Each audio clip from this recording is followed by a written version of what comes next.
Hello, everybody, and welcome back to another episode of Opinion Dash. And we're going to be going over results for the month of September. I'm joined once again by Fenster and Softy. Everybody, say hello real quick. Hello, I'm Hello. Mister.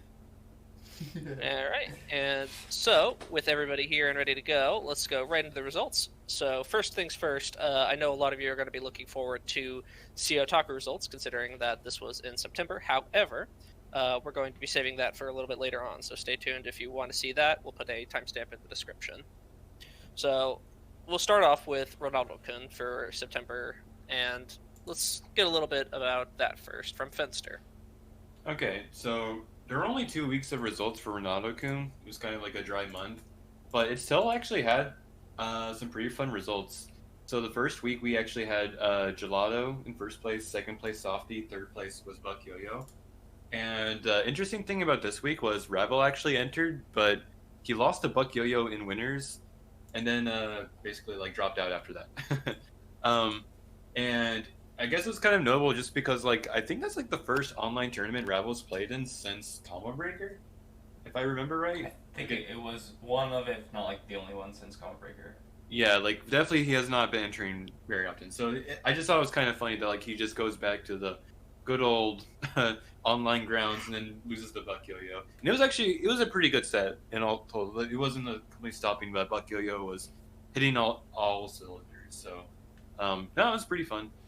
Um, and then the week after that was actually like a pretty fun week where we had a first place Gelato, second place Aeroshire, and then third place was Softy. I didn't get third place. In Oh, you did? loser semis, I got lagged out by Lolito, and then I DQ'd myself, and he got DQ'd. Oh, right, yeah. So Yeah. that was it So was strange, and because of the DQing I tied weirdness for going fourth, on, I guess. I don't know. yeah.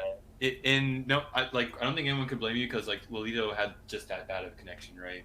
I just didn't want to play anymore. Yeah. So Yeah, yeah. then Gelato and Arrow played in Grands.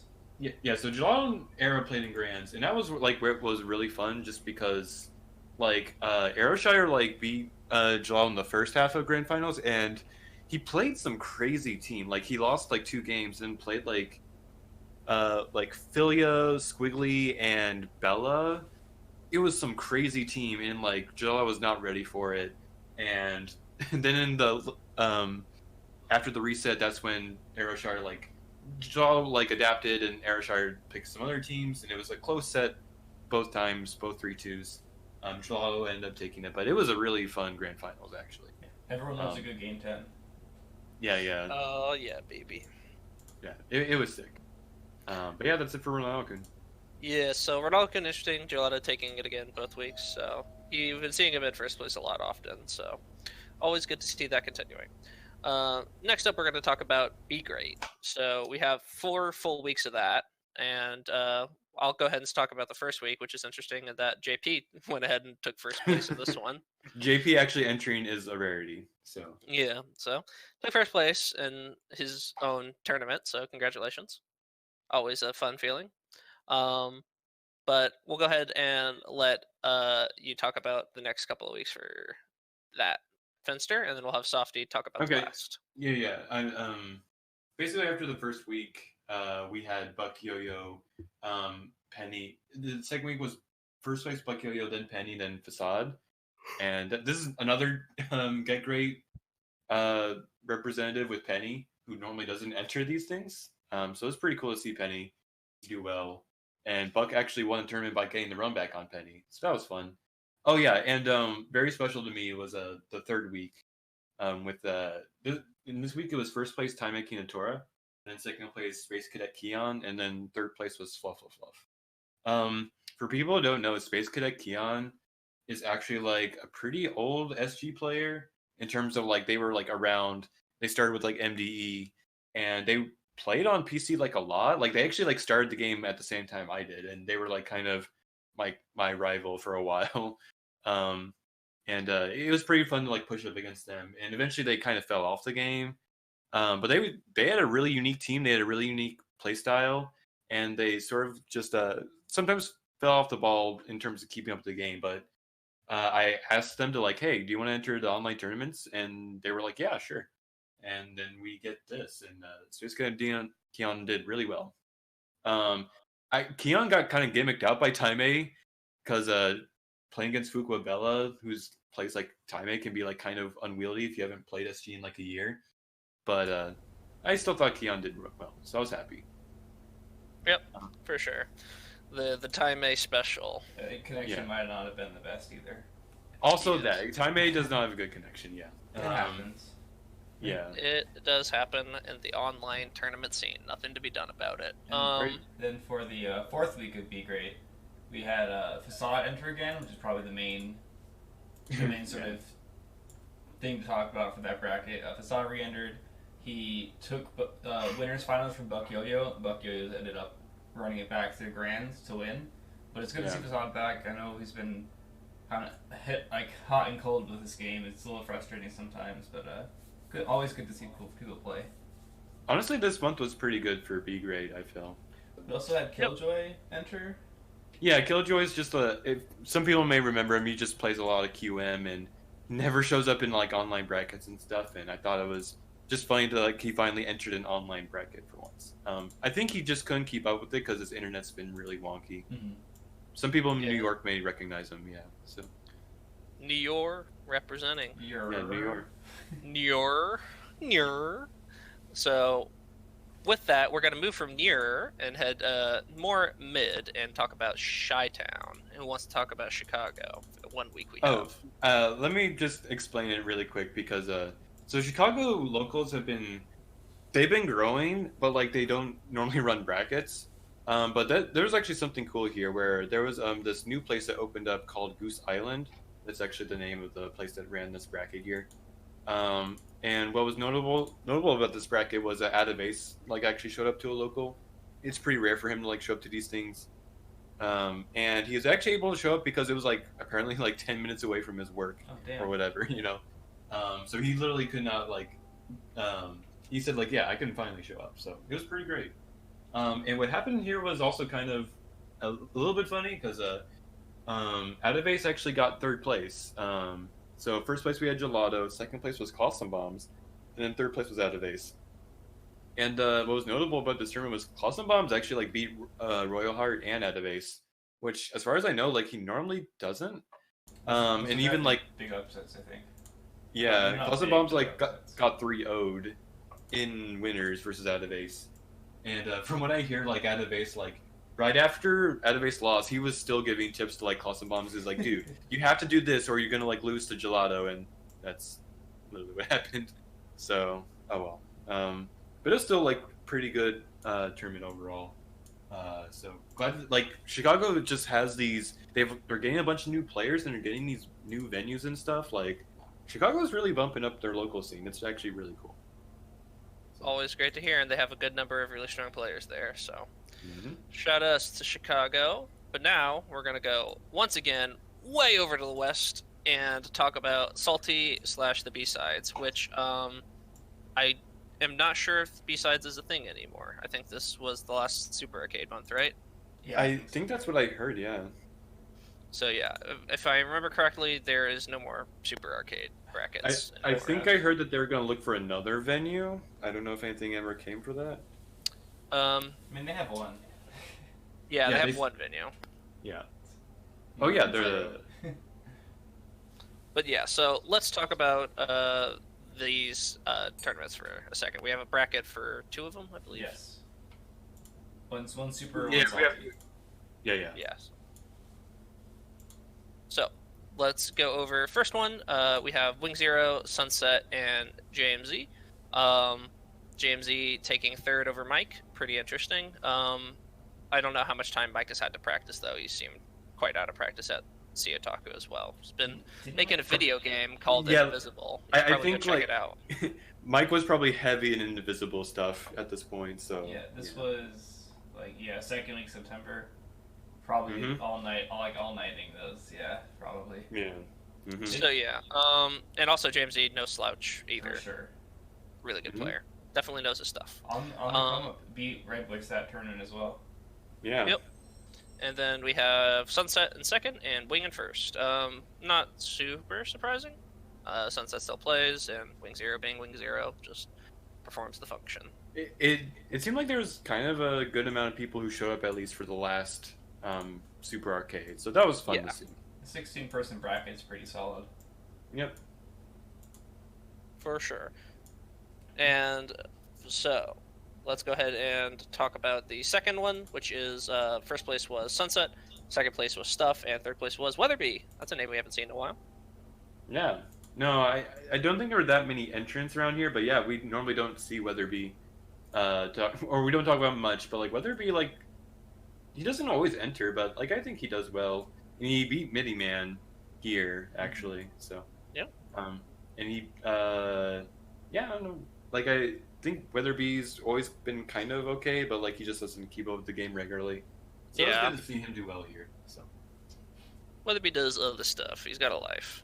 yeah, he's also Unlike a good us. third strike player. Yeah, we have no lives. So We have no lives, and he's a Q player. Come on. yeah, All right. So, moving on, we're going to talk about Brazil. We're going south now. yeah, we're gonna talk about Brazil only for a second. We already covered the big tournament that happened in September, Treta, before on our last podcast. And they actually only had one bracket for, as far as I could find, for September, which was okay. We actually had Acido in first place. Juge, I'm actually not familiar with this person. First time I think I've seen this name. In second. And in third place was Plaxcaster. So kind of similar, or like expected results, other than this Juge person who I've never seen before. And one thing I just wanted to quickly mention about Brazil was that, like, I think during this month, they held some like exhibition, just a different side stream exhibition. It was first to 10, and at the end of it, Acido like said that he was going to start up doing some Brazilian VOD review streams, and I've seen some of them, and they seem pretty fine. He seemed to be reviewing some of the VODs from the other players in the community and get that going for them. So it's just kind of cool to see like other regions, like Oshina's kind of had some set review stuff for a while. I think Skullgirl's general Discord has been trying to get people Yes, talking about I've been sets doing too. that. Hello. I've been doing some amount of match critique, and I'm still looking for replays and videos. So if people want to send them in, feel free to send them to Banans in Discord. You can even send them to me through the Opinion Dash Discord, which we will again have linked down below.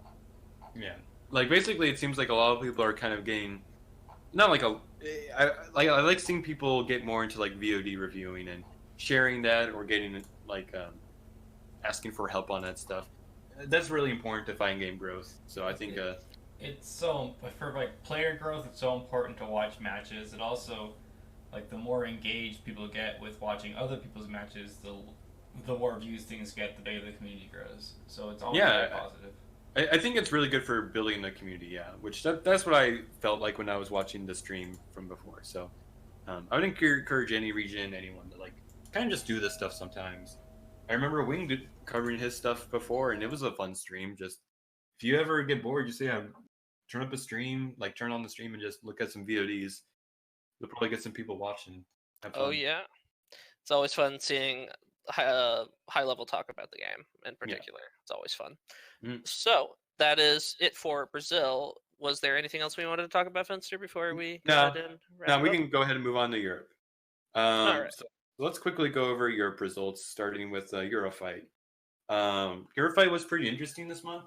So in first place we had Mr. Peck. Second was Lex. Third place was Magic. Fourth place was Ranger. Fifth place was Big Tony. Then Sanji. Then you, and then Dialeptic. So this is actually a pretty weird result. So Mr. Peck taking first is actually kind of normal, but like what's surprising here was just Lex entering an online tournament after like I don't know, more than a year or something. He's been really busy with schoolwork or something. But Lex entered and got second place. And both Lex and Magic beat Ranger, who like Ranger's kind of like been kind of an up and coming in the scene, and like sometimes beat Mr. Peck, and like Ranger's been doing pretty well, but he's never consistent. And here he lost to both Lex and Magic, which is really surprising. Both Lex and Magic honestly were playing super well this tournament, and I believe like the last set, like Mr. Peck versus Lex was even like 3-2. Like honestly, like those players like were playing really good. It was a really good, fun tournament to watch. So, unfortunately, Sanji like had to DQ because it seemed like he had some internet problems. So that's maybe kind of why he got like a low placing. But overall, it was still a really good, fun tournament. Oh, Internet still the number one. What team was Lex running? The Lex, Val so he, Fortune or whatever. yeah, he still runs the Val Fortune double team. Okay. That's a double makes that team work pretty well. Okay. Yeah, basically, like Val Fortune is not super ideal, and he admits that, but like he likes those characters a lot, and Double's like the glue that holds it together. So. And Magic plays like P double band, right? Or is it the Bayo? It's a Bayo Bella band. Bayo Bella band. Okay. The other one. He's going with the Team Sage stuff basically, which is working out well for him. Like he spent a while like with Point Bella, but then switched to just full on Team Sage, and now he just does Battle Blood plus Brass all the time, and it works. So, yeah. But yeah, that's good stuff to them. Next, we'll move on to SBATs really quick. We actually only have like 2 weeks of SBATs. I'm not exactly sure why, but we only a couple of results here. So the first week we had it was a really full week. First place was Mr. Peck, second place was The Knife, and third place was Sanji. And the placings were really close all around. Some really good sets overall. Not much to talk about in the second week. First place was Mr. Peck. Second place, Mr. Boars, and then third place is Lunatic. Kind of notable to me is that like I want to take this time to talk a little bit about Lunatic. He's been kind of like in the community for a while, but like not too many people talk about him, but he's been really getting a lot better.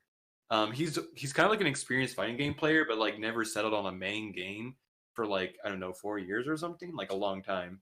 And then he just decided like, you know what, Skullgirls is a great game. I'm just gonna main this. And he kind of went from like being like kind of a pretty good player to like now just he picked up Gelato's team and is like doing all the good Gelato stuff with Bella plus Cilia Slide. It's dirty, good stuff. He's improved a lot very quickly, and it's just really cool to see. So, but that's all we have for EU SBATs. Really quick. Speaking of Europe, we're just gonna quickly kind of mention Skullgirls Russia. I'm still kind of like learning about this region and like kind of what they're doing, but there's actually a different separate Skullgirls Russia community, separate from Europe. They do their own streams, they have their own tournaments and stuff, and it seems like they're actually doing everything like weekly. So, and there's some player crossover. Sometimes Gone to Heaven enters, sometimes Ranger enters, sometimes Mr. Boars enters, but in general there's actually like a lot of like Russia specific players, so it's pretty interesting.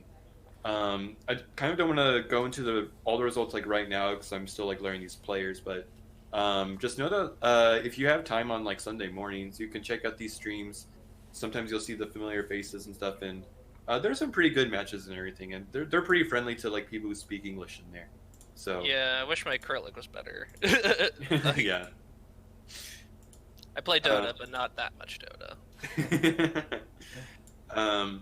And they also, I think they do a good thing for their community of they run 3 weeks of Swiss bracket, and then the last week of the month it seems they run a double elimination bracket.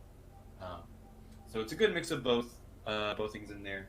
So yeah, everyone I recommend checking out the Russia community as they seem to get going, get some locals and stuff going, and hopefully they're going to have like a offline major soon too. So that'd be awesome. It's always good to see new scenes getting bigger and bigger. So.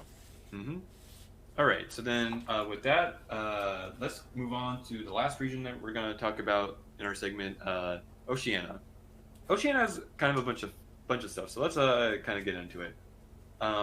Overall, for the month for Rambats, Age was kind of just doing really well. So the first week we have Age in first place, second place CJ, third place was Chimps. Not much to say other than Chimps actually like lost to Pepsi. I don't know if I need to remind people, Pepsi was just a very new Bayo band. I think that's kind of all I need to say. It's a Bayo band player. Wow, that's extremely teamist of you. I'll live with it. Fuck Bayo band. All right. You heard it live on stream, everyone. So yeah, Chimps lost to Pepsi in winners, but then got his run back in losers. But unfortunately, I think he spent all of his mental energy trying to like overcome Bayoban that he then lost to CJ. So, but it's okay though. So the next week we actually have Agent first, second place was Chimps, and then third place was Jedi. This was actually a really strange result because Jedi, he didn't DQ. But like when he was supposed to play his match, he just went AFK and or like he played like one game and then went AFK and no one saw him again. I don't know if anything happened to him, but that was very strange. But either way, like Age was actually playing really well. Chimps was playing pretty well too. Third week we have Mao in first, Chimps in second, and Haggis in third. Not much entrance in that week, sadly.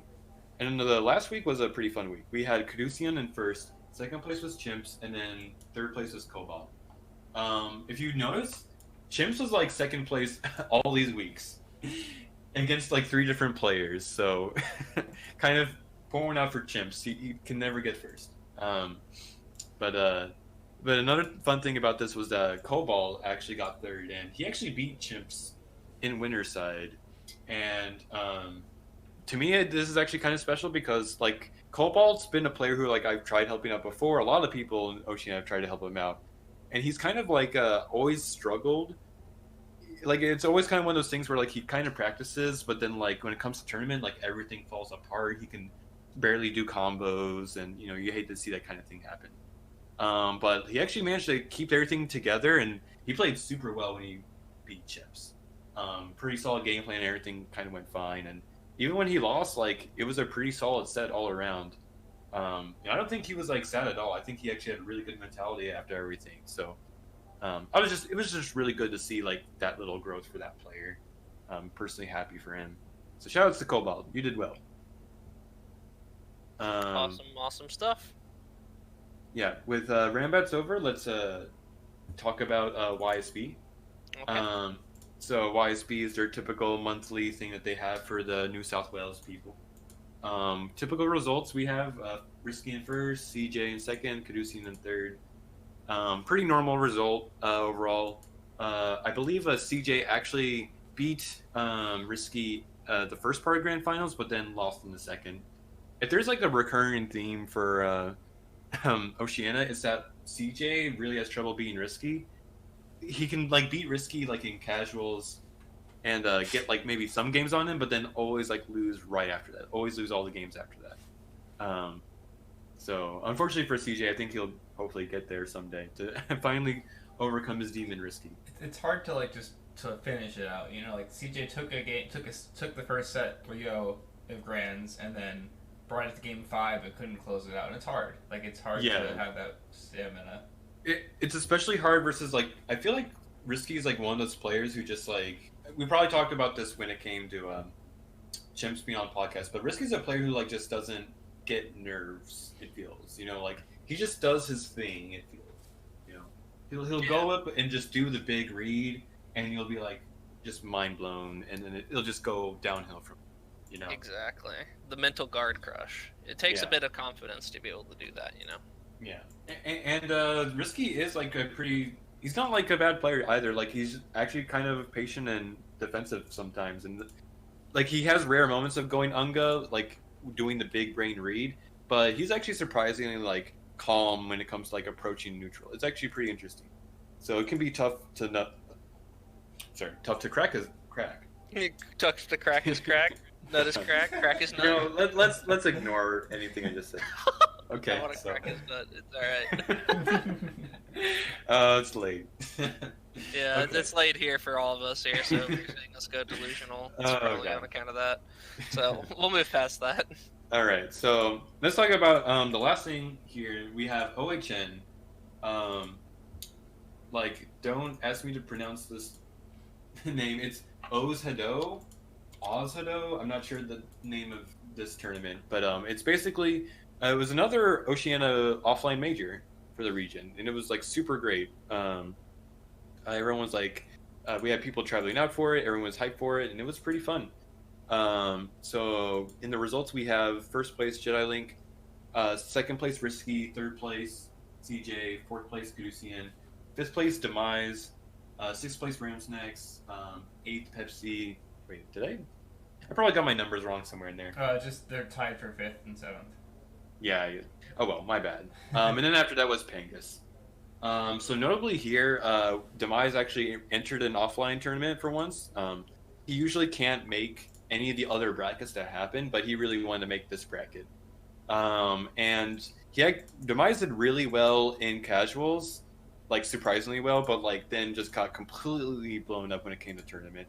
Lost to, I believe, CJ and Risky, I think. So like, and both of those players that he was really anticipating to beat. But he's done better since. I'll get to Demise in a bit though. So one thing about this tournament was that Jedi actually like 3-0'd everyone in winners, but thankfully like when it came to Risky, like in grand finals, Risky didn't get the reset, but at least it was a 3-2. So thankfully like Jedi at least had to work for the grand finals. Gotta work for it. Yeah.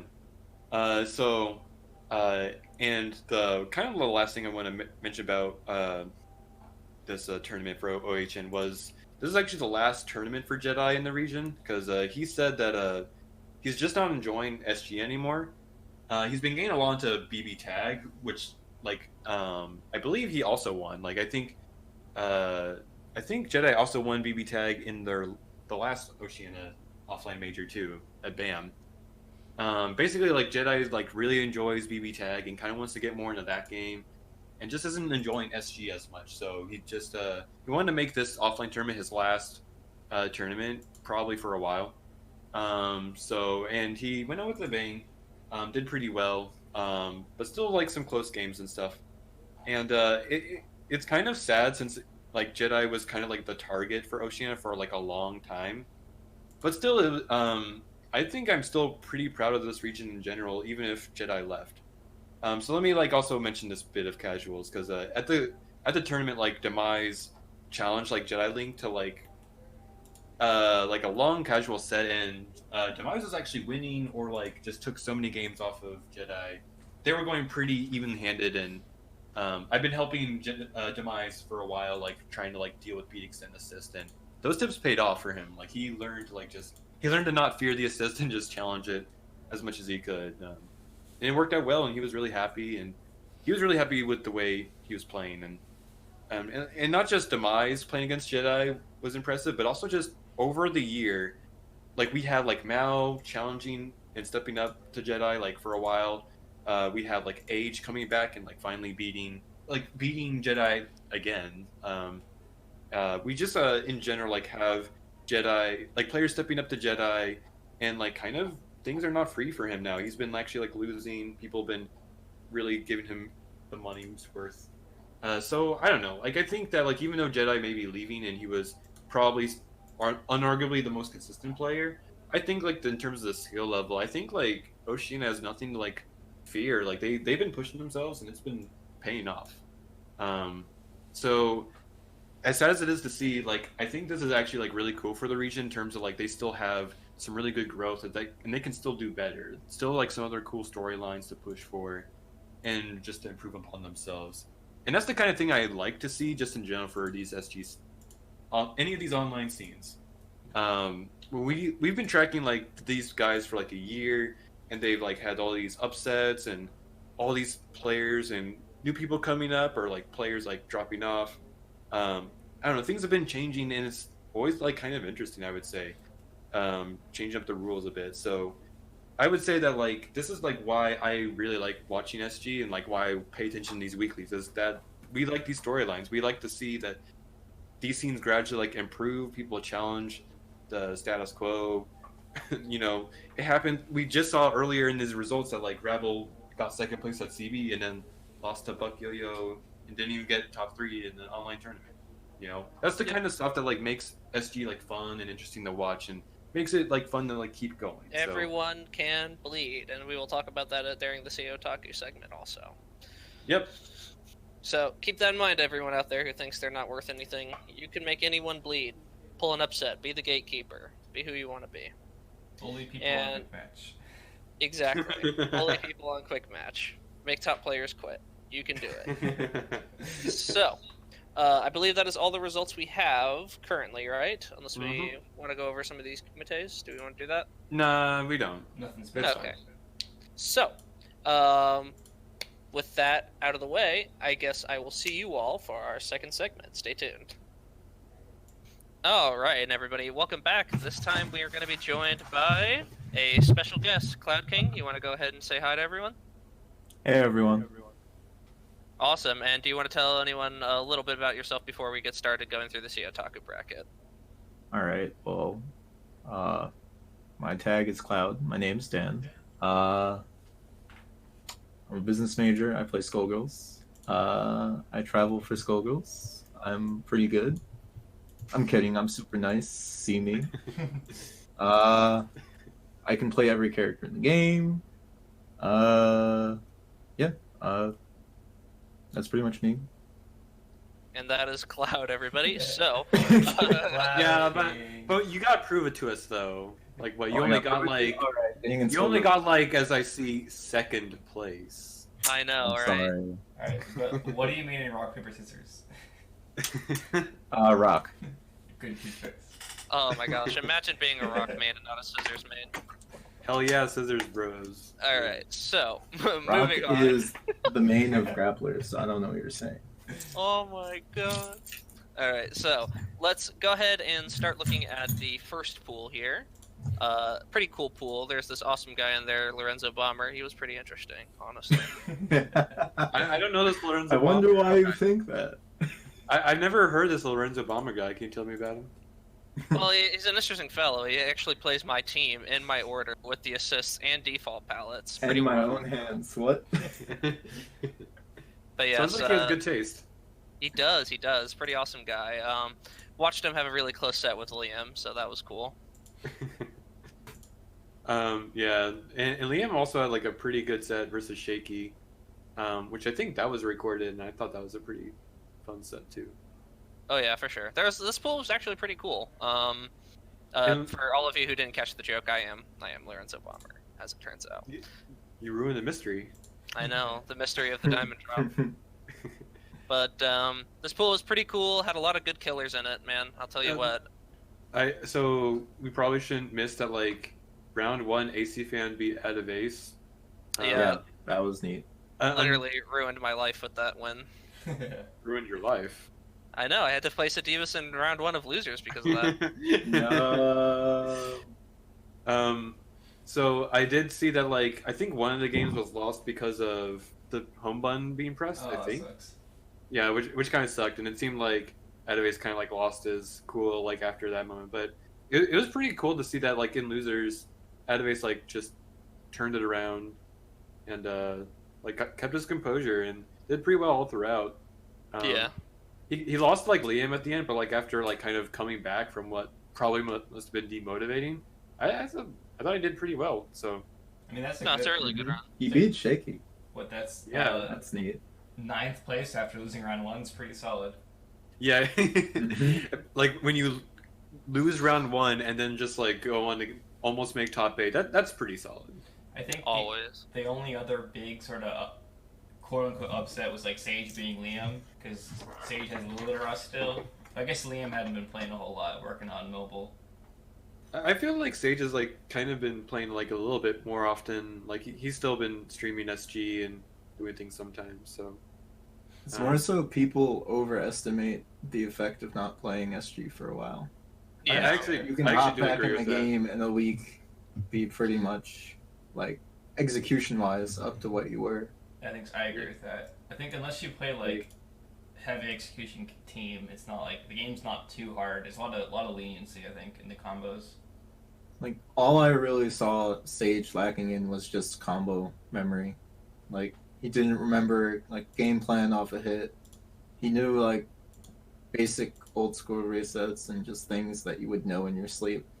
But like actual like get in your head like layers type stuff, he doesn't know that right now. And his Bayo definitely got enough hits. It's just like doesn't I know think- how to do hype combos anymore. I think like a lot of his neutral and a lot of his like defensive pressure was still like pretty solid. Like he was still like playing pretty well, but yeah, it was just capitalizing off of those hits that kind of. Mhm. If he was like more updated, he would be doing better. But that's where like not keeping up with the game kind of hurts. But no, I completely agree that there's usually like, a lot of people thinking that there's going to be like heavy rust, but no, like as long as you give it a bit of time, it's probably not going to be too bad.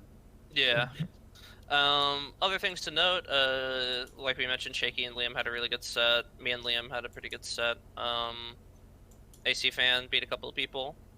Yeah, AC Fan also did pretty well. Adivas also Adivas- beat an AC Fan in the run back and losers. hmm So, a couple interesting little stories there. Yep. Also, I think this is the first time My Control came to a major. I control went to a He Frosty. Once, He went to Frosty. twice. Okay. Was it Frost? I thought that I Control went to this combo breaker. Did he not? No. Okay. Yeah, Alright. I definitely have seen him at. I definitely thought he went to like some New York tournament too, a while ago. I mean, It wasn't like that was a major, I guess, but it was still like some offline New York Yep. thing. I had to kill my roommate, Jordan, otherwise known as Mine. Oh, That was sad. He's your roommate? He was my At roommate the for tournament. at the Oh, okay, oh. okay. Yeah, that kind of sucks. Mine Yeah. is not where. No. So- Lorenzo Mine's is. got the I'm just a Tekken player OS, so don't worry. No, that's So- that's the real OS. the real OS. So yeah, it was an Oh. interesting pool. So Well, what about mine beating Fredo? Did you? Fredo hasn't been playing the game very much, to be honest. Okay. Mhm. Fredo's always been pretty good, but I haven't been able to de-rest him enough in SG. He's just been playing a lot of Guilty Gear. That's what they've been focusing on, the Tampa buoys. Getting ready for 2020. Oh God, god. I don't even know what their opinion is on the game yet. I haven't asked. I have. Let's not. The camera. All right. We'll become long-winded. Oh yeah, All right. Uh, Time- Guilty Gear podcast now, baby. Let's put the Guilty Gear podcast aside and focus on the next pool of Seotaku. All right. This So- pool also a killer. Basically, this entire tournament was a condensed bracket of killers, basically. Like every pool is gonna have like 3 killers in it, so This It's is a a bit The wild thing card. about Skullgirls tournaments is it doesn't really matter the scale. It's just there's always the killers there because we all try to travel and go to the majors. yeah. So like it's just the smaller the size of the major, the more of a killer it is. Yeah. Pretty It's much. the same like 30, 40 people travel out to these majors each year. Like Yeah. I So think the less larger the bracket size, the more they have to play each other. So there's a lot of like really skilled matches. Yep. And basically, we see Sonic running through this pool to top 8, about what most people would expect. Yeah, he didn't drop What? the game. Oh. well, Oh, sorry. Go ahead. Finish your thought. I know Mr. Peck told me that like he actually felt okay in a set versus Sonic. I didn't watch it; it wasn't recorded anywhere. I don't know if any of you guys watched it, but Peck said like when he played Sonic, a lot of them were like close, and he felt pretty confident. Yeah. If I was watching it, and I would call it the closest 3-0 I've ever seen. Okay, 3-0, but uh, close. Okay. Yes, exactly. Literally, any of those games could have gone Peck's way if he had made just one more right decision. You know, Okay. it's like that set was about equal as like a 3-2. Man, You know? that makes me really wish I could have seen it because it's just really fun to like see that kind of stuff. Yep. And the thing I was going to mention is, wow, what a great run by Turvon for Yeah. getting to like losers finals. Yeah, Turvon actually wow. did very well. Turvon beat Shade. No. Yeah, Turvon did pretty well on the Nice. winner's side. Changed And, twice. yeah. Wait, twice? Twice. In Yeah, winners it and beat Yeah, losers. he double killed Shade. No. In winners, So- Turvon beat Mike and Shade, and then losers, he beat, let's see, Cuban Cuban Chris and Shade Money again. I don't know if we talked about this, but Wow. also like Mike Z went Oh, like too. 0-2. Yeah, but I mean, this was That like was at the. surprising. This is literally exactly before Indivisible release. I don't even think Mike had like slept. Yeah. Yeah, like it was basically like I think week before, and they were definitely like pumping stuff out, and Yeah. they're still working on the game probably. So yeah, no, I It's definitely still would give tight. that to yeah. So I guess like the only real upset in winners was Dishonest Abe beating Robot, I think. Yeah, I think like that's to me that's not really an upset because I think Dishonest Dave has actually been pretty alright, and I'm pretty sure I played them in at Combo Breaker. No, maybe not. I don't know if I'm getting my pull mixed up. Keep in mind that's still like Months ago. 4 months to Yeah. get better. yeah, and I think like it was a 3-2, so it wasn't like completely free. I could totally imagine that like Dishonest Dave just kind of like got some lucky hits on like Bayo Band and Alcoholic Road, Yeah. just kind of like died. He was also having a lot of pad problems. He might have DQ'd Oh. in both games. Alcoholic Wow. Robot, Okay. Yeah. Huh. but he beat Full Bleed and Losers, didn't he? Yeah, I'm Alright. saying against Dishonest Abe, he might have dropped a couple of those games to DQs. Oh, like okay. Okay, that makes sense. That was- Yeah. And then losers bracket upsets. Cuban Chris beating Mike game 5. What we just talked about, like kind of Mike being on Yeah. other focuses. Alcoholic Robot beating Full Bleed and losers that's pretty big, I think. Full breed. Full Breed. Yeah. Fully breeded. Oh no. Not safe for work podcast, by the Yo. way. Full Bleed losing to Robot 3-0. was Yeah, very so surprising. that I is remember very Full surprising. Bleed being very upset with himself. It Yeah. happens. It's bracket. It does happen. It is SG and just shit happens. Mm-hmm. Like, especially against like Bayo bands. Probably got hit by brass too many times. I honestly don't think Full Bleed gets that much Bayo band practice, as far as I know. But Mhm. yeah, Cuban Chris also a pretty good run through losers. yeah. That's actually what initially like I wanted to point out is that Cuban Chris like lost round 1, and then like almost got to like losers finals, and he still like had a really good run. So good stuff to him, honestly. Yep. Shade also making a pretty good run through losers. So Yeah. it's good stuff to all of them. My boy Casperus losing an SG, but that's okay because he won. I think it was Tatsunoko versus, Oh damn! Nice. Oh, wow. really? which is cool. Yeah. Do you me know what he and him plays at both won in the Tatsunoko? side game. I have no idea. Okay. I hope he plays Techman Blade. Because that character's broken. But yeah, I think he won that. It was he either won or got second too. Okay. but- yeah. Okay. Besides the point. Other than that, I think the pool went pretty as expected with Mr. Peck getting out. Yep. Yeah. Alright, so moving on to the next pool, I think pool D1 was. I think Oh, it was this pool. It was so lopsided. I feel like the seating was so lopsided because you had TJ, Yep. Ravioli, and PME on the same side, you know, and Yep. Fuzzy's Yeah. got second seed. It's like fighting Warped and Guilt. Mm-hmm. There's I don't a lot know, of Warped interesting- and Fuzzy and Sunset's pretty good too. Yeah, Yeah, there's just a lot of good matches overall. yeah. Warped had a crazy winners bracket. Clawsome, Mhm. Sunset, and then Fuzzy, and then Yeah, no. take Crush. PME to game 5, losers finals. It's nuts. Yeah. No, Warp definitely like. I think it's been a while since he's entered a SG major, right? Yes, it has. Yeah. And like he came back like really well. He did like honestly like super amazing just for like having not entered a tournament for a long time. So no, props to him. That I don't They did, even yeah. know if any of his matches were like recorded and stuff, but like I wish they were because like it sounded like he had some really good stuff. Yep, and about as expected, TJ just runs through the bracket. Yeah.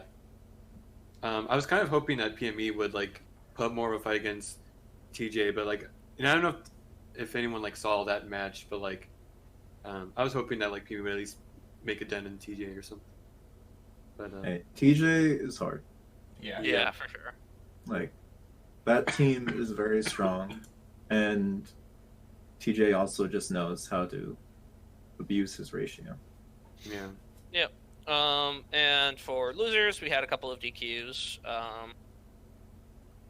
Let's see, is there anything else interesting? we like I did want to point that like I thought Guild did really well. Like Yeah. Mm-hmm. yeah, Guild sometimes like doesn't have good tournaments, but I thought he did pretty well this tournament.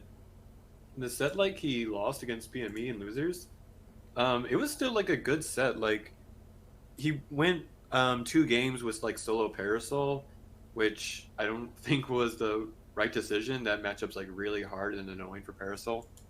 And then switched to like solo Philia, and did really well with solo Philia. And like the last game he lost, like if it wasn't for like tournament nerve kind of drops and stuff, like I think he might have won that game too. Like it was really close set, and I thought Gil was playing really well with Philia. So, Yeah. This, looking at this Fuzzy versus PME, I'm gonna have to go watch that because that surprised me. Yeah, that was a 3-0, and I was Not little bit necessarily the surprised. fact that Fuzzy lost, just that it was that wide a gap. Yeah. Was it recorded? Do we know? I don't think it was recorded. No. I can check, No. but I'm pretty sure it wasn't. I I did wasn't have the there. honor of getting to play a good amount of casuals with Fuzzy, which was awesome. Oh, that's nice. Yeah. Oh wait, Fuzzy and PME was recorded. Yeah. Oh, it was? Okay. Yep. So, but yep. That is. It's just surprising that it was 3-0, which I thought like Fuzzy would put up more of a fight. Yep. But yeah, Um, PME was still playing But- really well. So, PME is also playing a really strong team, so yeah, It- I like what PME is doing with like- this team. The Robo Paymill is actually like insane. Robo is insane. But let's not get. But Robo Paymill. Yeah. I don't want to hear it. Robo haters. Like, it's like So you get hit And explode. still, like the losers final match was also PME and Warped, and that must have been a good set too. Like 2 pinwheels, and I don't know. I really wish I could have seen that one. So Pain Wheel low tier, by the way. and But- All right, I'm out. Yeah. All right. But also, Ravioli had a pretty good run and lost to really strong. Like, Yeah, I feel don't- like Lost got the the first and short second seed in the bracket. pool. You know, you can't be mad. Yeah. Yeah, I didn't want to like forget Ravi because watching his match versus Fuzzy, he also like played pretty well, and I remember like him talking about that match. He actually like got really inspired to get better by SG after playing this set because he thought like he had pretty good defense versus Fuzzy, and did a bunch of things kind of right, but then had just a lot of really stupid drops and should have killed Fuzzy, and things went wrong, you know. So. Yeah. It kind of made him feel bad, but at the same time, it made him feel motivated. Of like, you know, I think I can be better. I think I could like totally like beat these people, and that's kept him in the game, which is really really good to see. Because like earlier this year, Ravi was kind of down on SG, and now he's super up on it. It's great to see. Mhm. So yeah, good job, Ravi. Yep. Good stuff. All right. So I think that's about it for this pool, though. Yeah. All right. So let's move Yeah. on to the next pool, U1, which had a bunch of strong players in it, including one kind of fraudulent player we have here. I don't know how he made it to top 8. This Cloud fellow.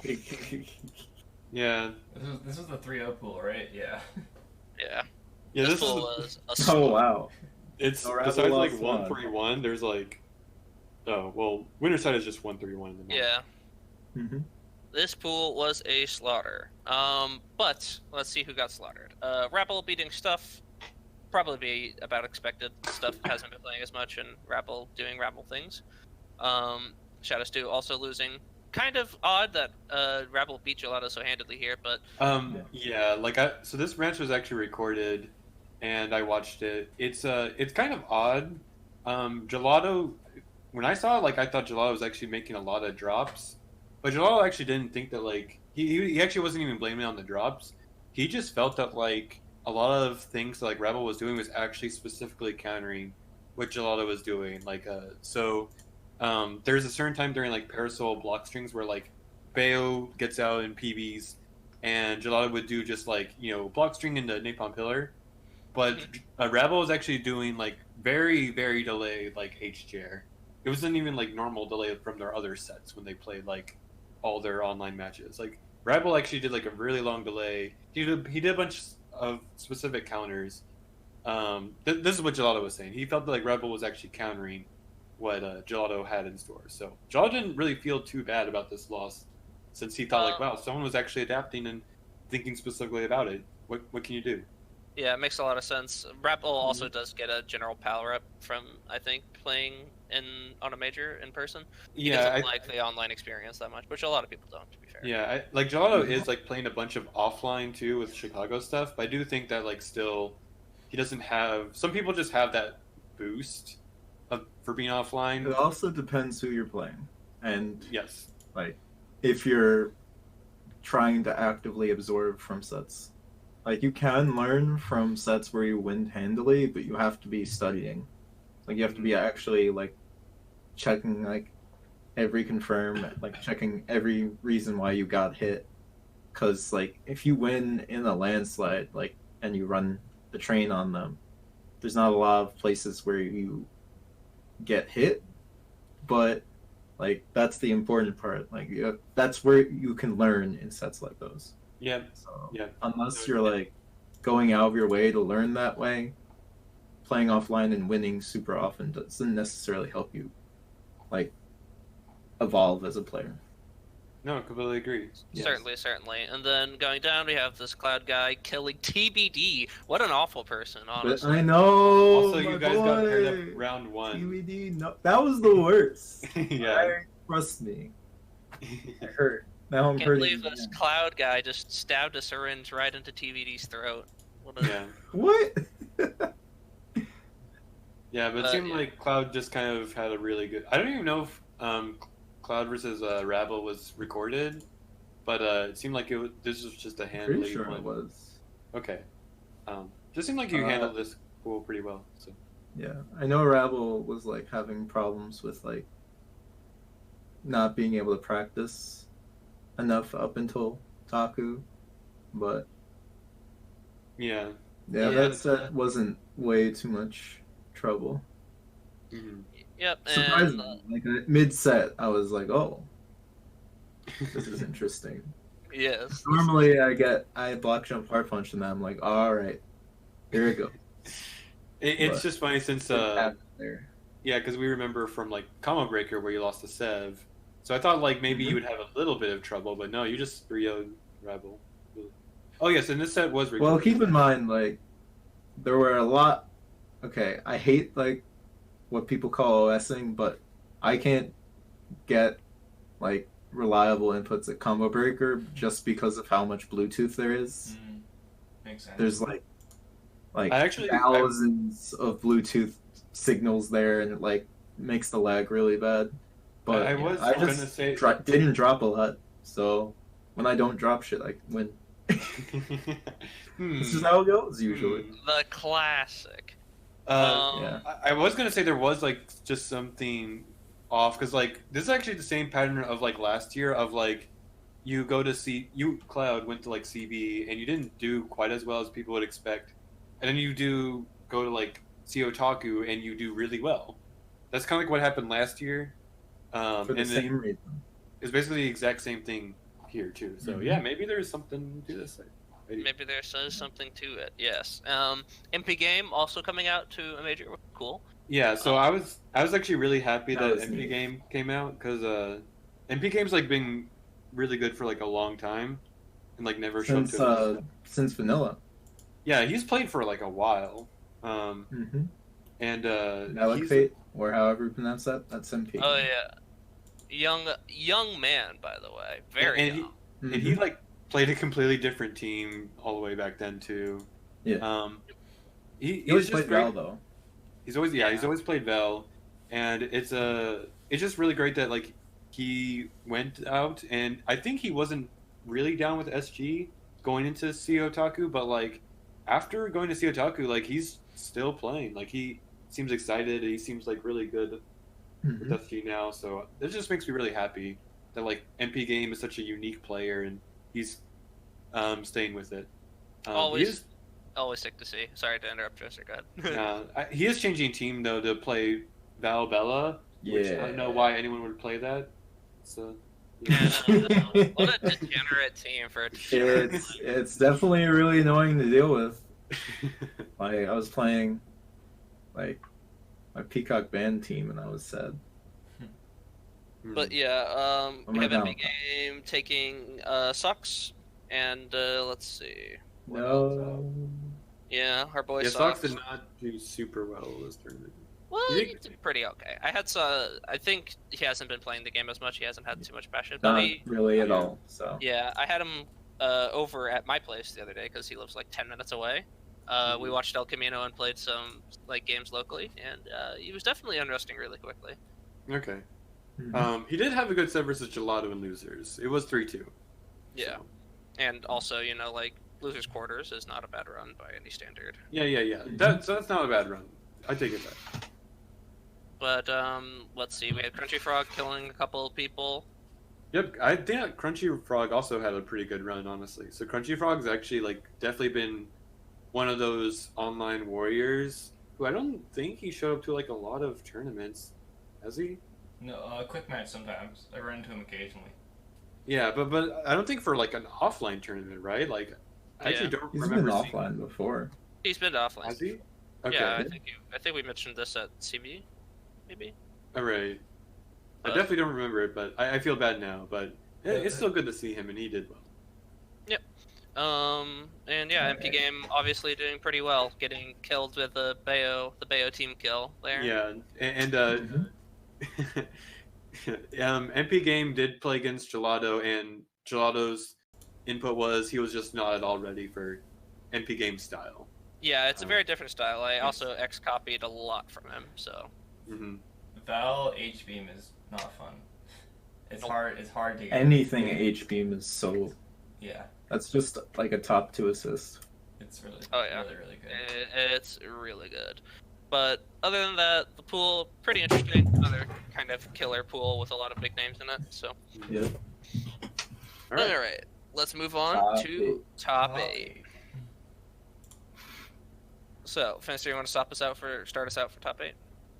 Are we gonna just? I guess we'll just go over like every match as we see it. So, Yeah. the first match we have is just Sonic versus Sage, in winners, and the score was 3-1 for Sonic.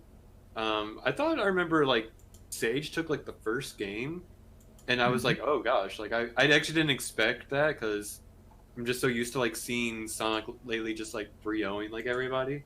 So, and I remember like thinking after the first game, like, man, is like Sage gonna like beat Sonic, or is he like, are we seeing it back?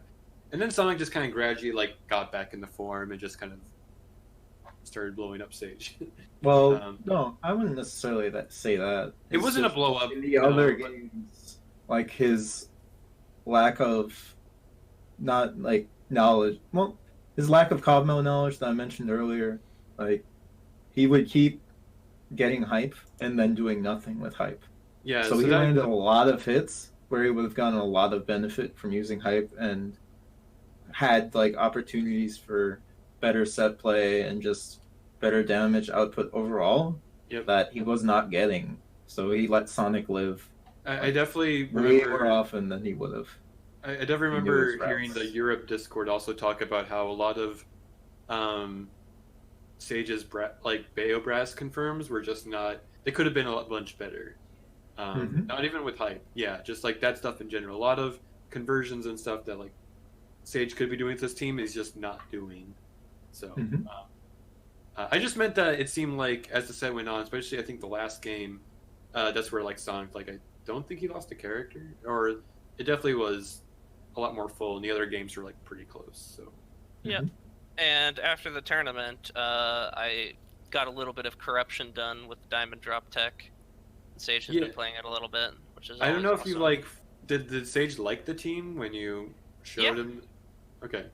I think looking he liked that quite As a of bit. recently, he wants to learn Bellaband because Bellaband is really dumb. Yeah, he did stream the other day. Oh, I don't want to like point out Yeah, what day we're that's recording this on on. But Sage did like stream like him playing Bella Band, so just to do And it. he's messaged me about wanting to play that. So He's found a spirit animal. Oh yeah. Well, he's always played those two characters. He's just Yeah. decided that he wants to play just those two characters. Sage it's Yeah. more drops, so like Sage drops Bayo and Mock picks Bayo up.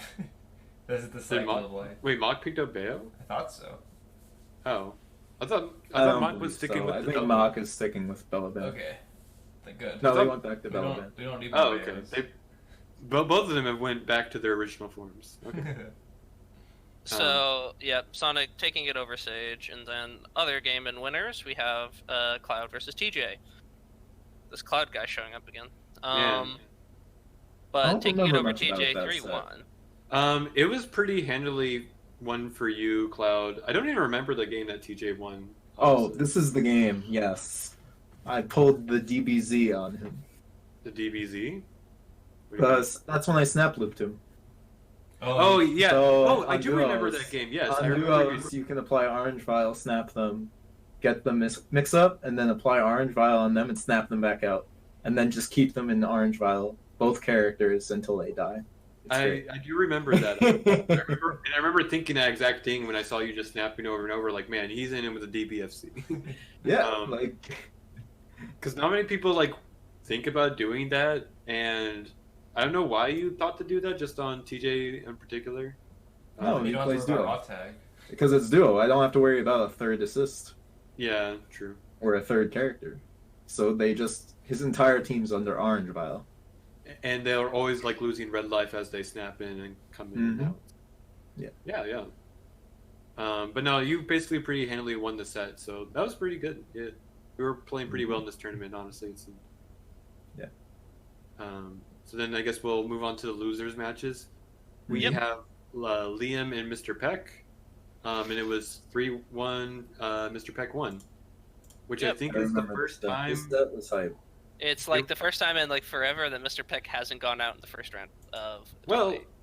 I mean, Peck did well at Frosty Faustines this year, if you remember. Yeah, but I don't know how many people were at Frosty specifically. It had Sage and Adavace and Wing. So, still, but if we're talking about a big super stacked major, then like I guess it would be I'd say this is the best showing of Peck at like a really stacked major. So, Yeah. because even if this tournament doesn't have as many entrants as CB, it's pretty much got like almost all the same killers as like CB. Is what we Yeah. But no, yeah, It's Mr. just Peck. condensed down, less chaff, you know. Yeah. But yeah, Mr. Peck did like really well, and I don't know what to say other than like his game plan just went off. Like Liam had struggled like to actually get in on the peacock zoning, and then just Mr. Peck got like all of his mix-ups off. It was just very, very fortunate. I sort of just figured that was kind of what was going to happen. Not like Peck would winning, just like if Peck could get that spacing he needs to avoid, like what Liam like thrives on is usually like he calls the beam assist and needs to get that one hit with Parasol to get in on Mr. Peck and kill him. That's usually like how a Mr. Peck set would like go. I think that's what happened back last time they played. I believe actually at last Yotaku. But this time, like, yeah, Mr. Peck just had the solid defense. So there's nothing much to say. And it was really nice to see that Peck could demonstrate like how good his team really can be, especially in America. Oh yeah. Like his team is really good. Well, not like I think his team works really well, and I think a lot of people like kind of in America like underestimate it sometimes. It can be hard to get in on. So Nope, it's Oh yeah. pretty dumb. yeah. Really strong. So Mr. Peck obviously having a good showing in at least around top 8. Yep. We also have other match from losers round 1, which is PME versus Rebel, which PME takes Rebel out. Yep. It was I'd say 3-1. both of these losers rounds were pretty big upsets. I don't think PME versus Rebel is like a big upset in terms of just like player skill wise, but I think it's an upset in the sense that like I think PME's like played Rebel like twice, like once at like Combo Breaker last year, and then like in an online tournament this year, and like PME's basically lost both of those times.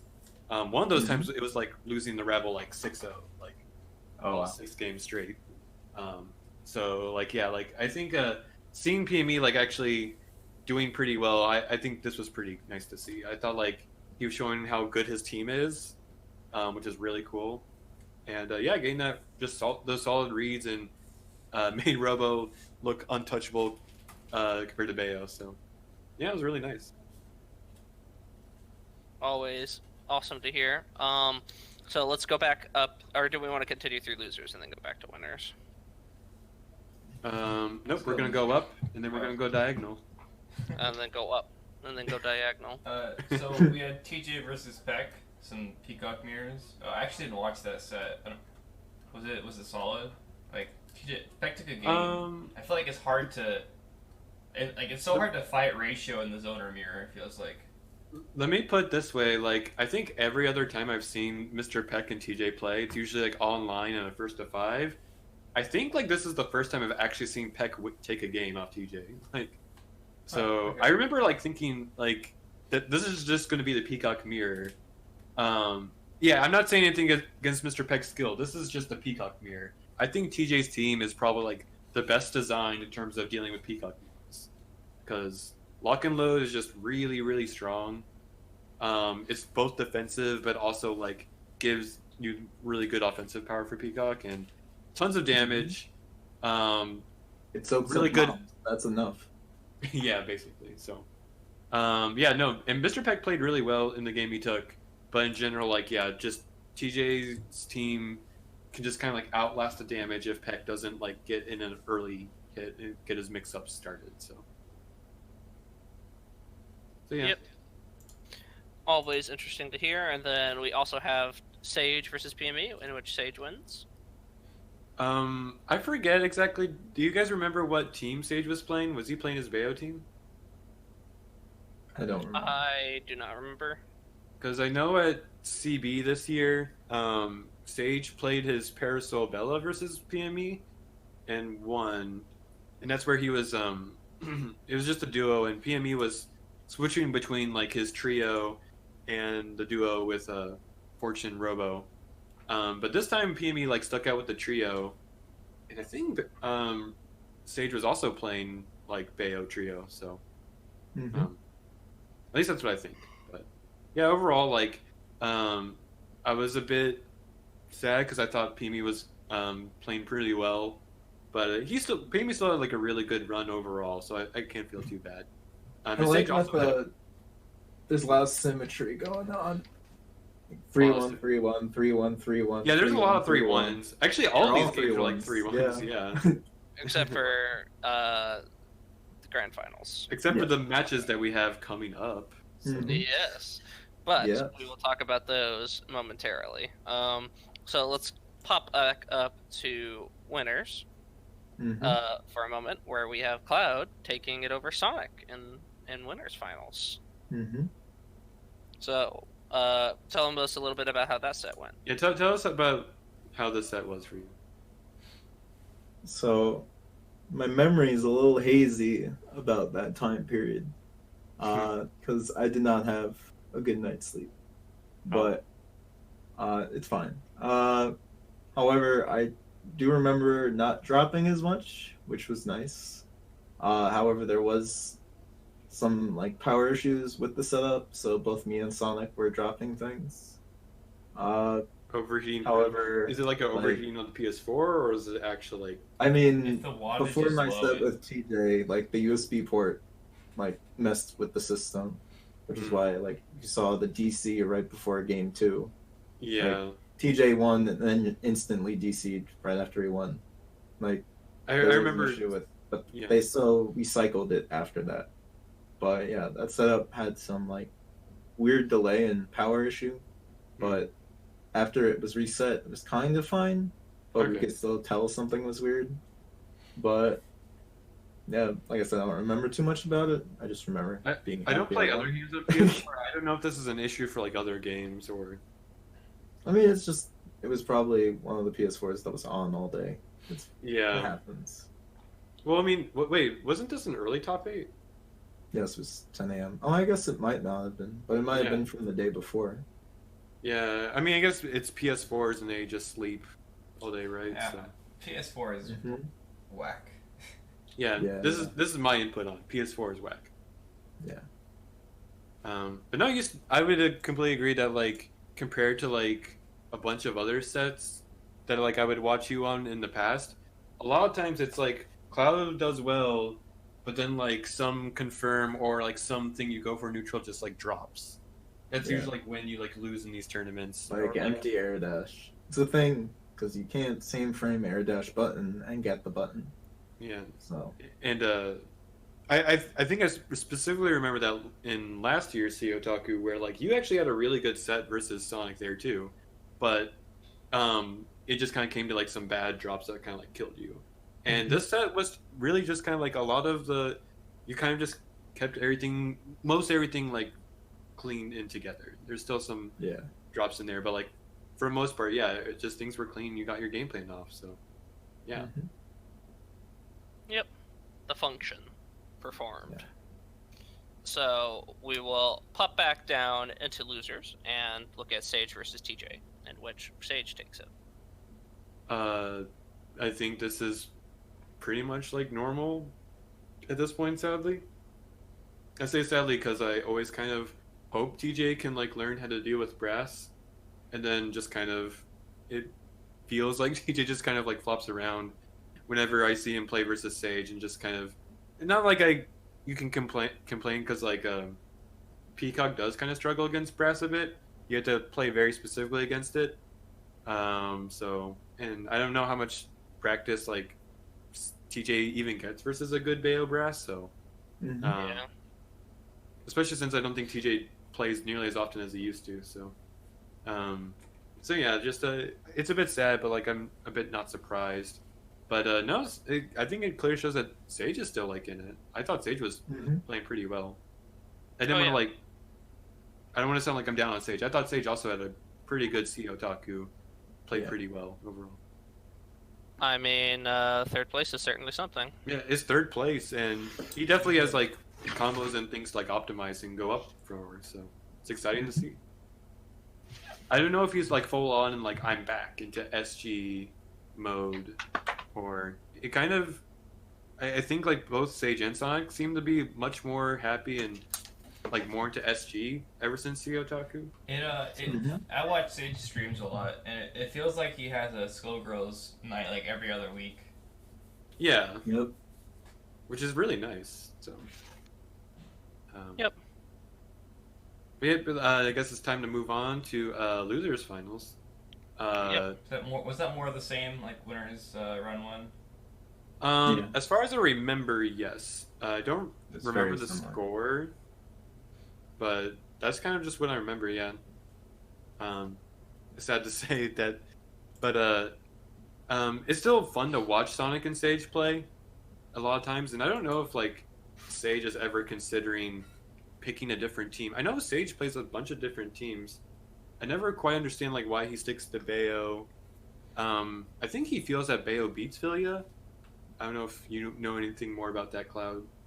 He just likes Bayo. He just likes Bayo? Okay. Yeah. All right. I always kind of thought that maybe that's why you tried to get the palette for him. True. Yeah, no, that's fair. It just I just know that like Sage does like play Parasol. I always thought like he seems to have fun with her too. Mm-hmm. And I always thought that would be a better matchup maybe versus Sonic's. I definitely don't like Parasol against Filia personally. Oh really? Like, and as playing as Filia, you mean, I feel that matchup's really good for Filia. Oh, okay. That's actually like counter to like most people's conventional wisdom actually. Not many people are patient. I'm actually so I actually feel that since I know we've played a bunch, and I definitely feel that like there's definitely spacings where Filia can avoid typical Parasol stuff. Do you think it's really just that like most Filias are not just that she can avoid things, it's that Filia has the time to disengage. Parasol is not very mobile. Filia is super mobile, and Parasol to be airborne has to commit.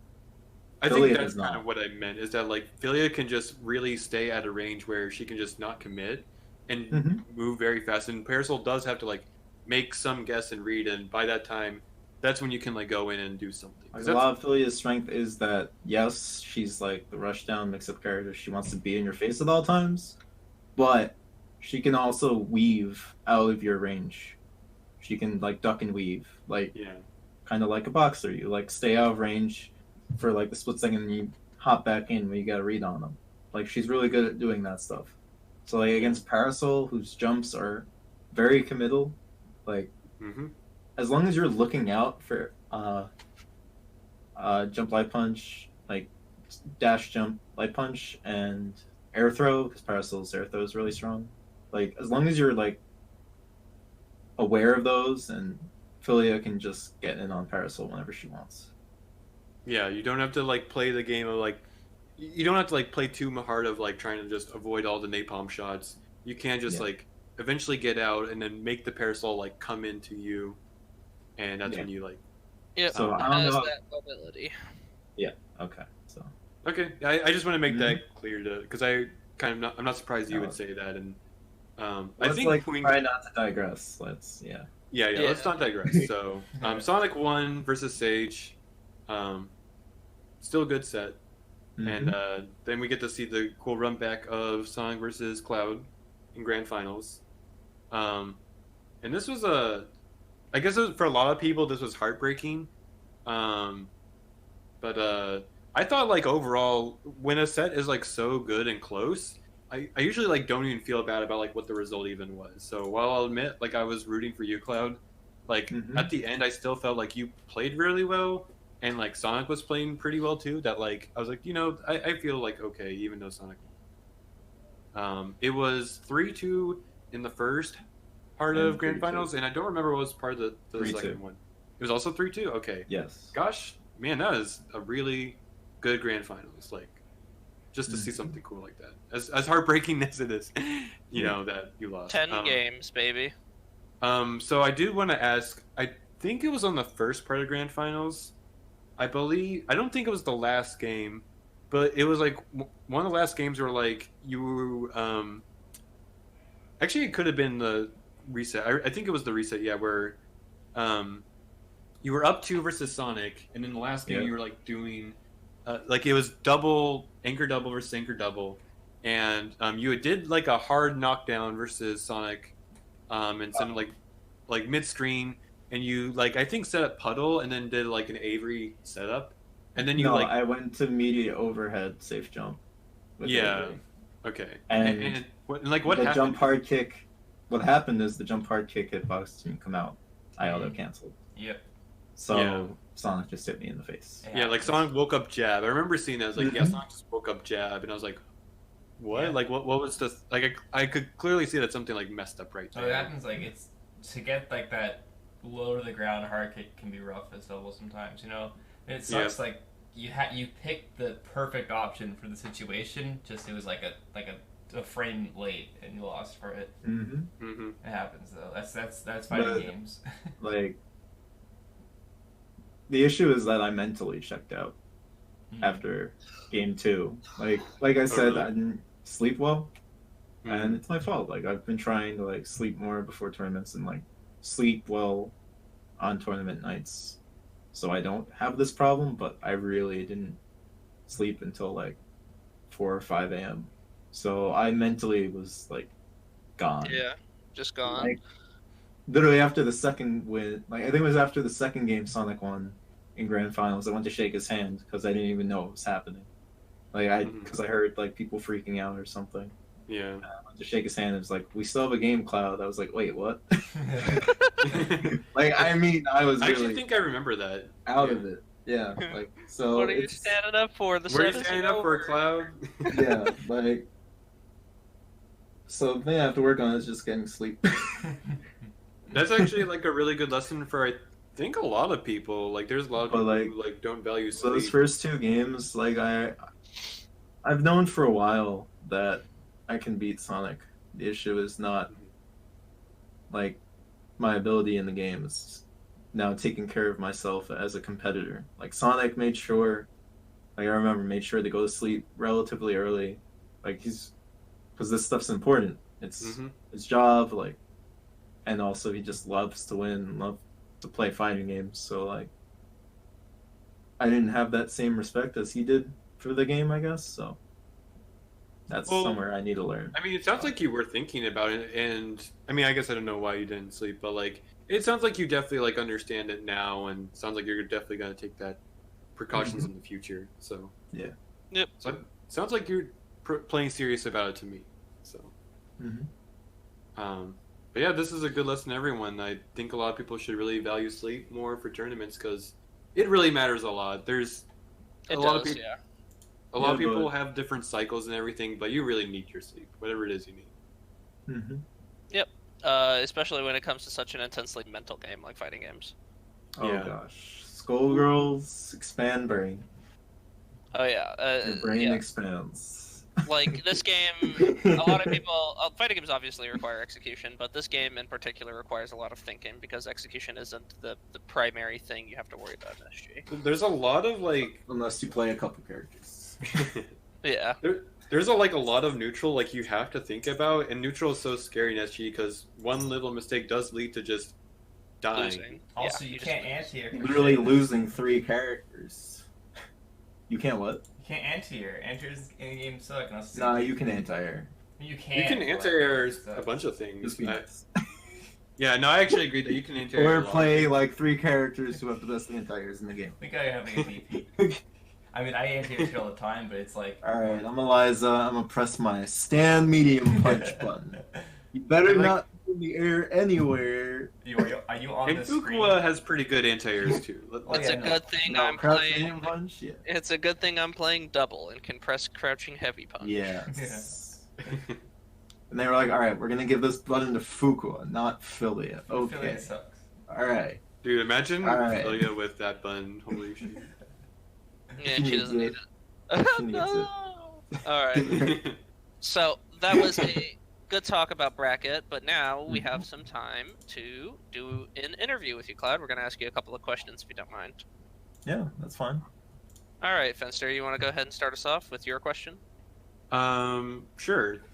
So we're gonna start with like kind of a more just general question, but so I mean we've been talking about majors and you've been traveling for a bunch, Cloud, and like one thing that I think we want to just like, kind of like establish in like some of our interviews, we don't really talk about very often like kind of just what it's like to go to majors and like what's fun.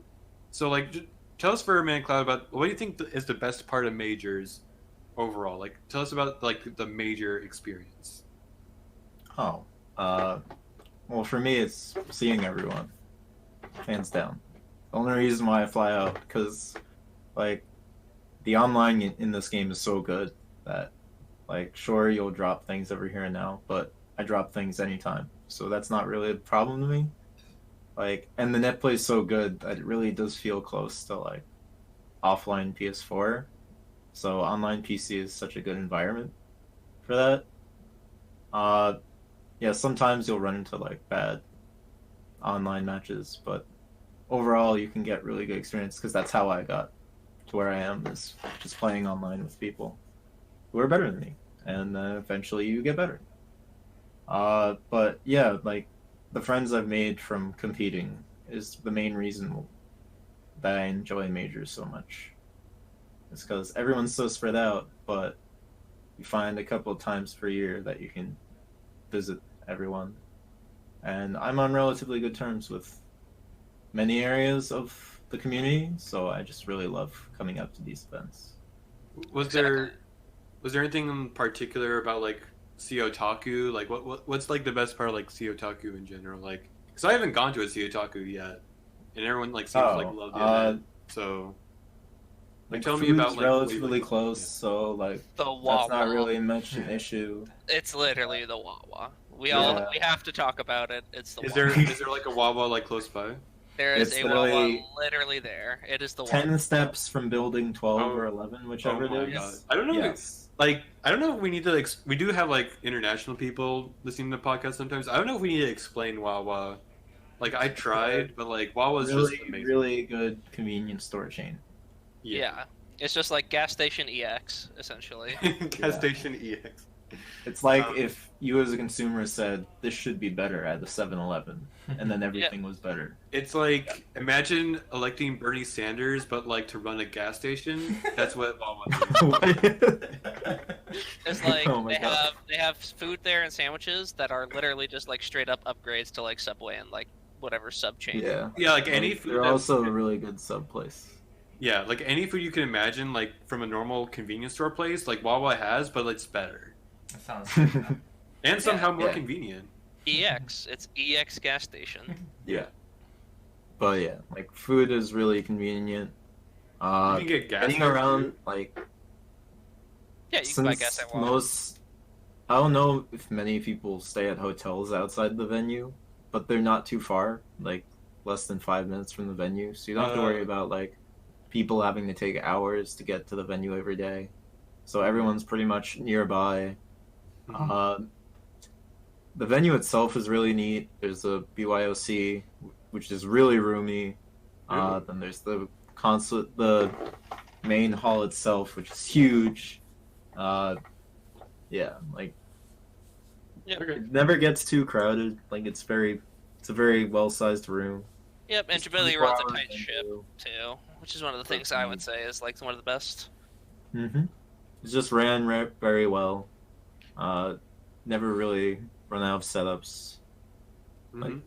so you don't have to worry about setups being taken for other games, which happens at a lot of events, sadly. Yeah.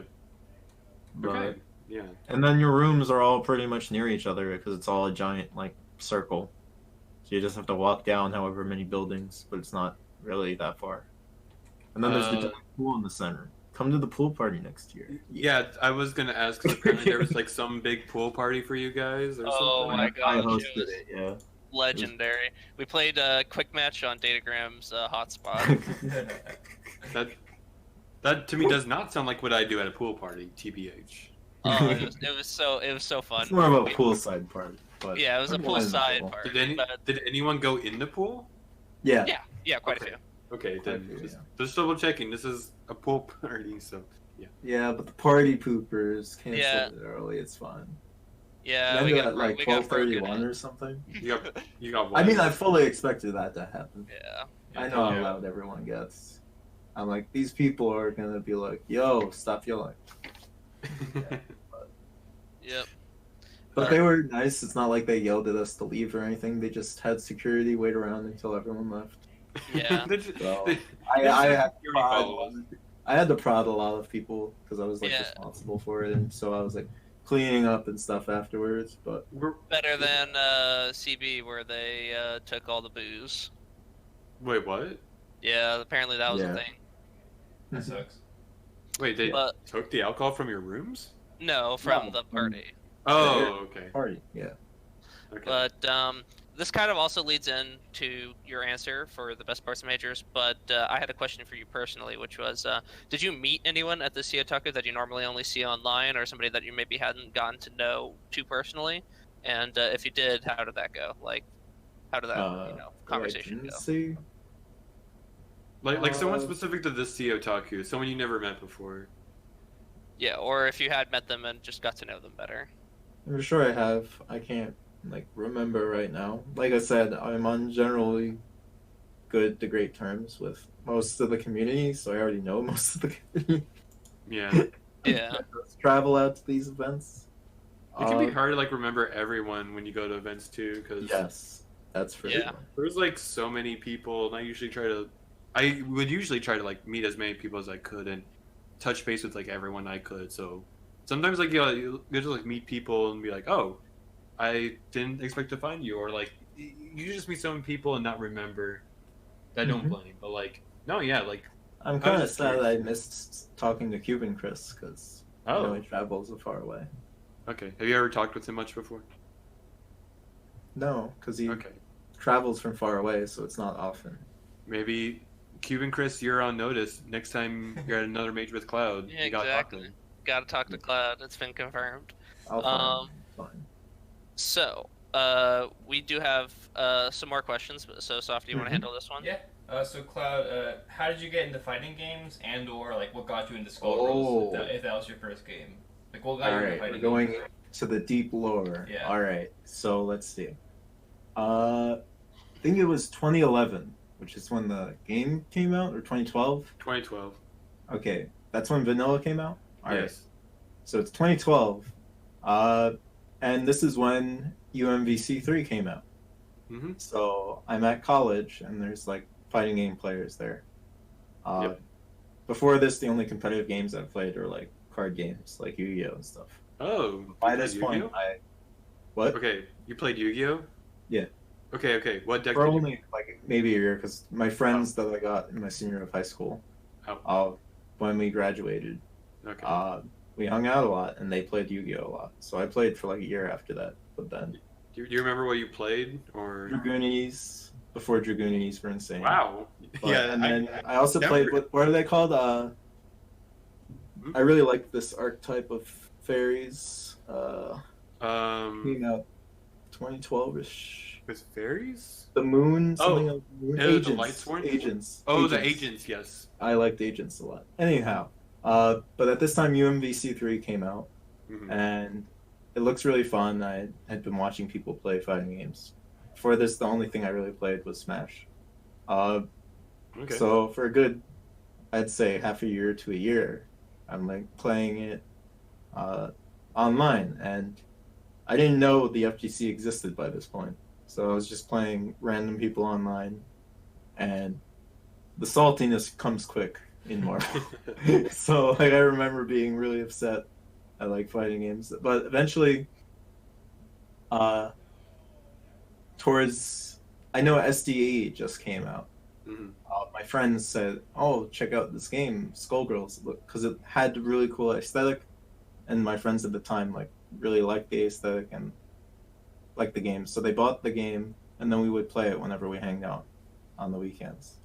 And right from the get-go, it's just the archetype of character I like. Valentine stuck out. So for like the first year I played the game, because like couple months after we started playing it, I really enjoyed it, and I eventually bought the game.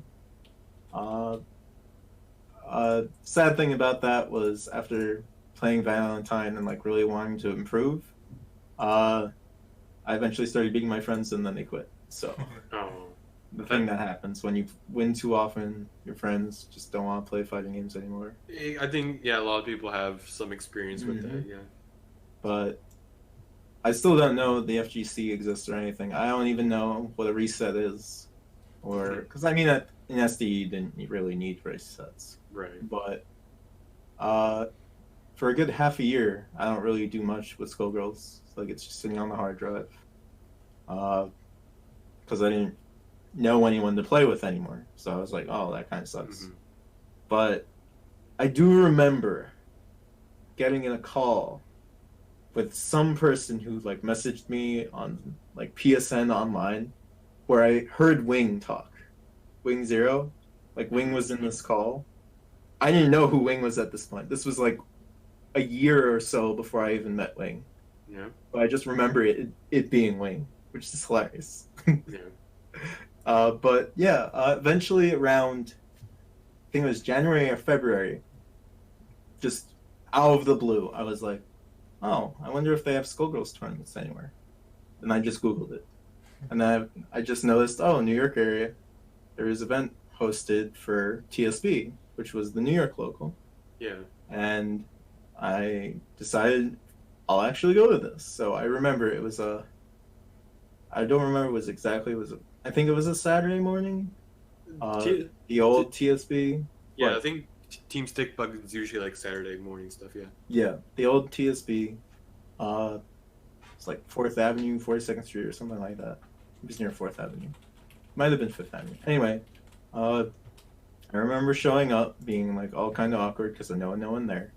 But I'm like, all right, I got my solo Val, and I kind of know a combo. Mm-hmm. And I just wanted to like play with people because, like I said, my friends stopped playing. Yeah. And then I realized, oh, this version's really different because the new version Encore had just come out. Mm-hmm. So this was like the first build of Encore. So people were doing like resets and stuff. I was like, oh, I mean, I got completely destroyed. I didn't even know what a reset was or anything. So I was still doing SDE combos and stuff. But that's where I met Shade, Sage. I think McPeanuts was there, Datagram. That's when I first met all my friends from the Was New York Ken City in there? area. Was Ken in there? Maybe? Okay. I don't remember necessarily meeting him then.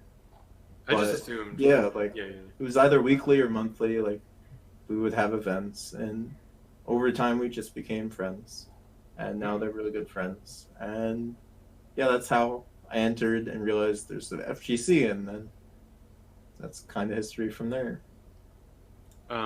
First So- major Evo 2014. Never again will I go to Evo. Rest in peace. That's But a that pretty was cool when story. Fuqua attacked. I Oh, remember God. that patch. Oh god, No. that was dark times. But yeah, that's how I entered FGs. So just one follow-up question quickly is you said about Val, like you said you picked her up and she was like immediately like your type of character. Mhm. So like what is your type of character to explain to people who like may not know? Is it just ninja? The fast character. Just fast Ninja characters? helped, yeah, like Okay. pretty much ninja. Like my Street Fighter character is Ibuki. It's pretty Yeah. much that. Who is in hindsight probably the most obvious pick for what you would play. But yeah. Mhm. All right, so let's move on to the next question then. Yeah. So this is I hope this isn't going to be like a trick question, but it's a lot. You know, the tiers are really hard to tell in Skullgirls. A lot of people just don't agree on like a tier boy. list. So I'm gonna try. No. boy. Hold on. I'm trying to make it. I'm trying to like throw you a little bit of softball here. Like, there's only like one position I want you to tell me. Who do you think is the worst character in SG? Oh no. Yeah, you And- gotta give it to us, It's the baby. hardest Come question. on. All right. You see, I The hard sell. tend to just laugh in silence whenever anyone discusses this question. Yeah, but I know you have to Every commit though. character Gun in to your the- head. Yeah.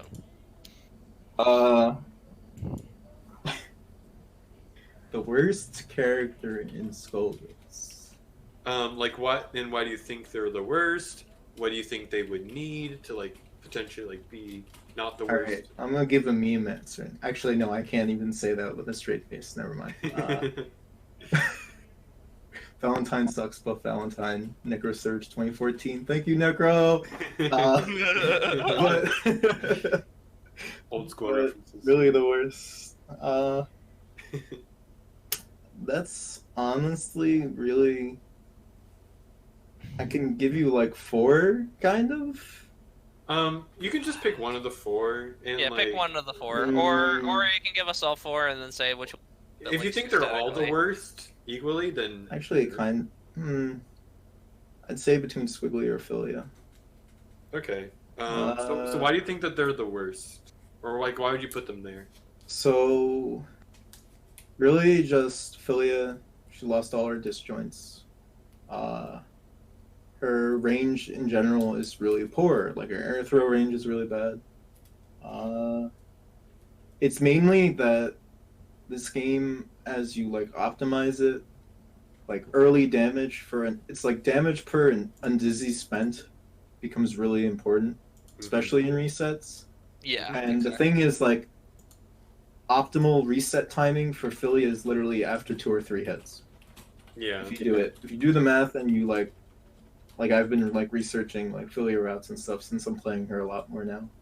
Like, literally, jump hard kick, IID jump light kick is the optimal reset point for damage. Like ground chain, jump hard kick, IID jump light punch, fastball or something. Like, her undizzy for damage spent is abysmal after like 30 undizzy. Like, so she can't, like, unless you're using like a super heavy damage assist like Purple Vial or Brass or LNL, like she can't even reach 1 reset, 1 kill as a character. Like, it's just not possible. That's a lofty goal. I'm gonna to most people. I just want to point that out. No, a lot of characters get that really easily, especially with a good second character super. Yeah, if you have a really good other character super behind you, yeah. Mm-hmm. For some reason I was assuming only one bar, but Yes. yeah. You also have to keep in mind you can't just always include assists behind you. So Yeah. by herself, like her damage output is really low for the Undizzy, Mhm. and for a character that really wants to like be in your face and use that advantage, getting nothing out of winning the mix-up is kind of super bad for her. Okay, so you Like- don't do you think there's? It kind of sounds like you're just focusing on like the reward when she gets the hit though. No, I just mentioned the range first. Oh, It's the well, fact yeah. that So you she did has say that like first. she has the really good mobility, but there's also the issue that a lot of characters in this cast have really strong ranged normals that are disjoints that just, since this is a team game, shuts down neutral for her. Hmm. Like she has to really be on point movement wise in order to deal with anything the other characters do to her. Because say Big Bang, anywhere but like point blank, Big Bang can brass plus assist, Yep. and Philia just has to block. Mhm. But she has nothing that contests that. If she Gregors, she dies because the assist will hit after brass gets hit, and brass hits of armor. Armor shuts down a lot of things in this game, but for Philly, it's really hard to deal with. Mhm. Like she just has to patiently block and like hope for like a land cancel in order to get like a lucky jump light punch. Like So, no, that sounds like it makes sense, or at least you've expanded it. Do you think like Sonic's playing when he plays Philly? Do you think he's playing basically like a lower tier team? but like I wouldn't I wouldn't say that because he's playing Sonic and Fuka, who are like top 3 in my opinion. The issue is like Agreed. Hmm? Agreed. Double Fuku top 3 easy. Yeah. like I just wanted to focus on The- Philly, basically. the thing is that I was talking about how I just laugh when people discuss like the worst and best characters in this game Yeah, because yeah, go. you go can on. literally think about their kit compared to the other and be like, these are all broken. How do you compare them? Exactly. Like, they're all super stupid. And Like, then we have Eliza, ladies and gentlemen. Eliza is the worst character in the We're game. not. all We're not right, I don't want to hear this slander. We're from not people who don't interviewing play the bananas character. here. All right. When you like build the bar off any starter, I don't want to hear it. She's like one of the best batteries in the game outside Fortune. Like, and she's like long range Valentine. No, don't worry. We're gonna get to like Eliza later. But Bananas is Bananas is like trying to make everything explode, but I don't know. Breaking the glass. But One day. and then Squiggly, Yes. Squiggly, just for like to show how dumb the characters in this game are. Squiggly, I technically think is the worst, but the moment she has 2 bars and a punch charge, she is the best character in the game, I think that's very hands fair. down. She is literally the best character in the game. So like, if you as a player can like stave off time until you have a punch charge in 2 meter, It's like 40 you win. frames. You need 40 frames to get punch charge. It's nuts. yeah, like that's like, oh, I called It's like- my assist button. There's speed extend. Wow, I have punch charge. So like it's like the game, like it's just the nature of like tag games. Once you get the winning image, like everything's super broken and stuff. But the thing is, like, she has huge problems with anti-airing. A lot of her buttons are like multi-hits, which scales damage really easily, especially or overhead, which is a multi-hit. Mhm. And you can't chain it into other normals. So like any confirm off the overhead is going to start building in Dizzy really quick. Mhm. Like kind of like Philia, like she gets most of her damage into resets is off first chain into air chain, and then you go for a reset. Yep. Like that's a big problem. Again, meter gain is huge.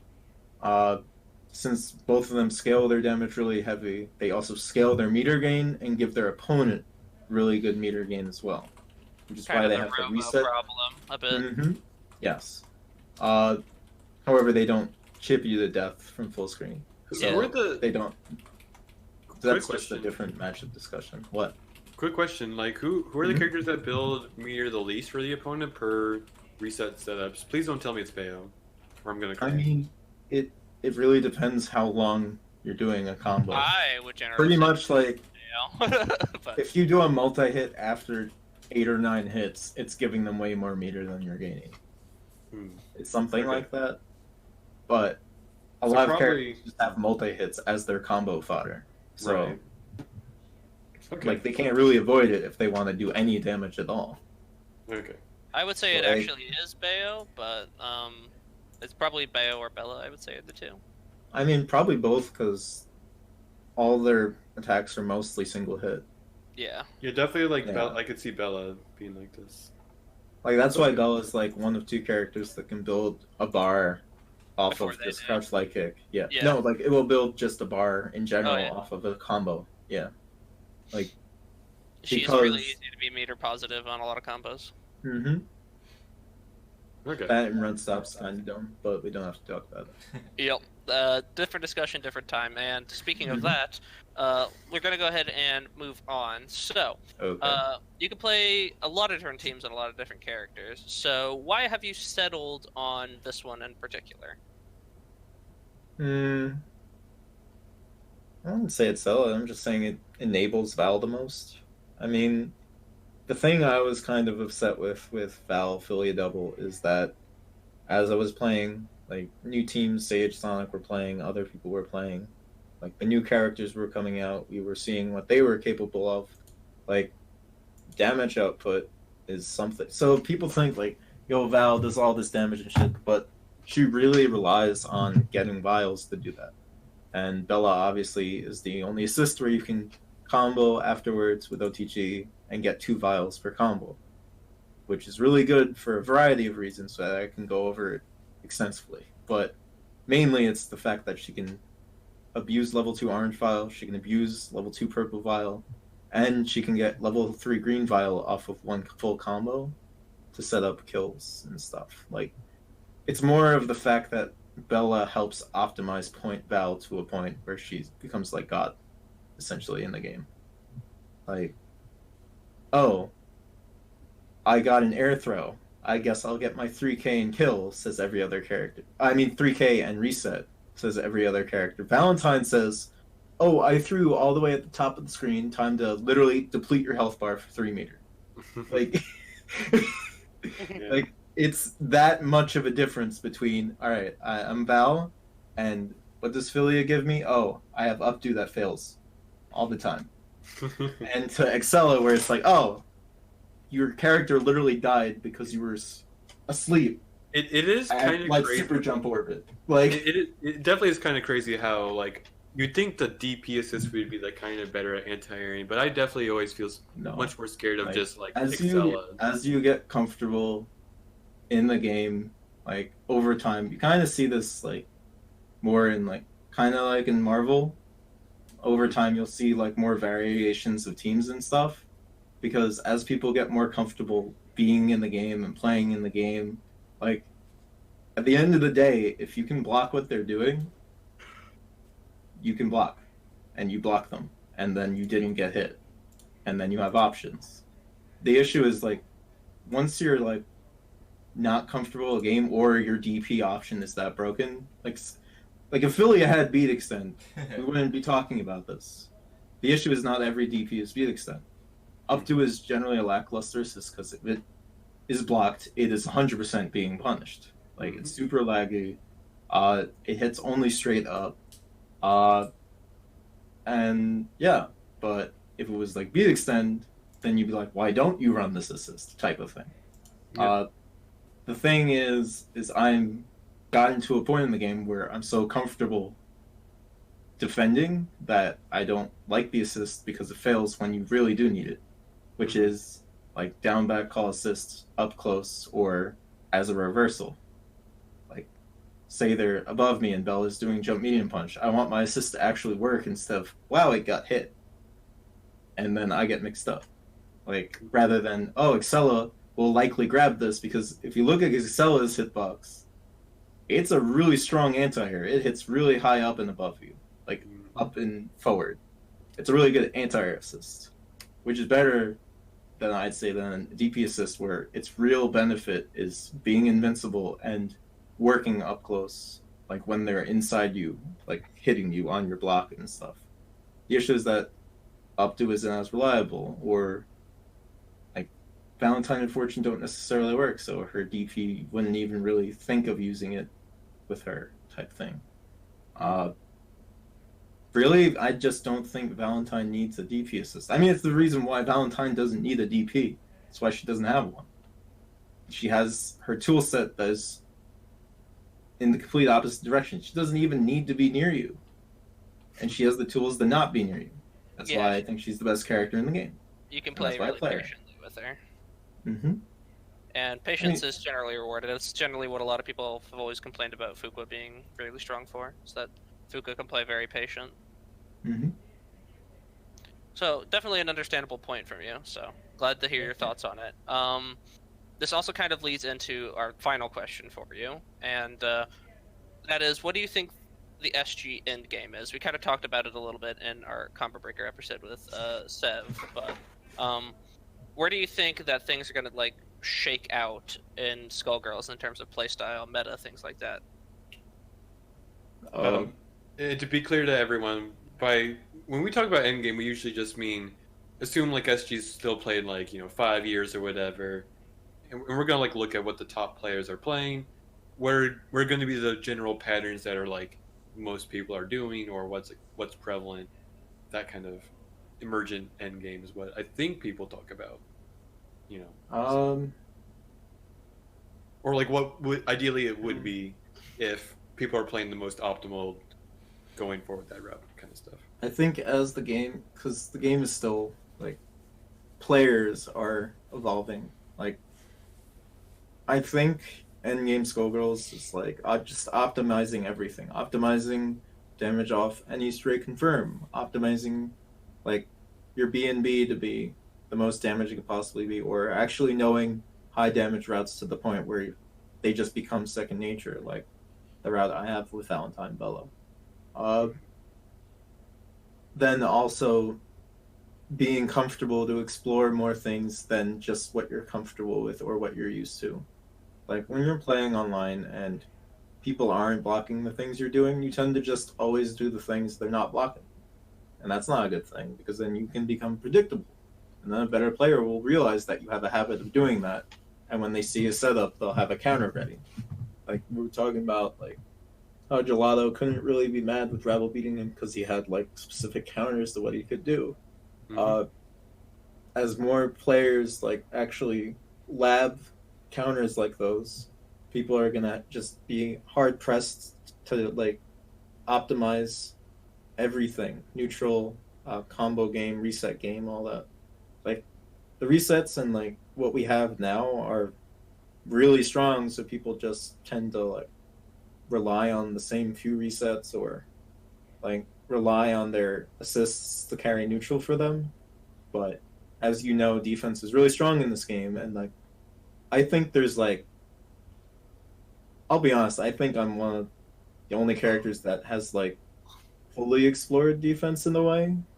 Like everyone keeps saying, "Oh Cloud, why do you keep jumping?" Or "Oh Cloud, why are you up backing?" Do you and mean stuff. players? Yet they're never hitting me. Yeah. Like, do you mean players? why aren't you hitting me?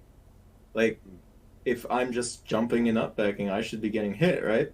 Like, there's a lot of things you can do to fuzzy out of things. Like, fuzzy is really strong in this game. The thing is, so like the thing Liam likes to do on defense, where he just delay throw OS, where he down backs for a few frames and then lets go of the returns to neutral and then throw techs. Yeah. And, so like doing like he's like the only player doing that I know of, that I've seen do it.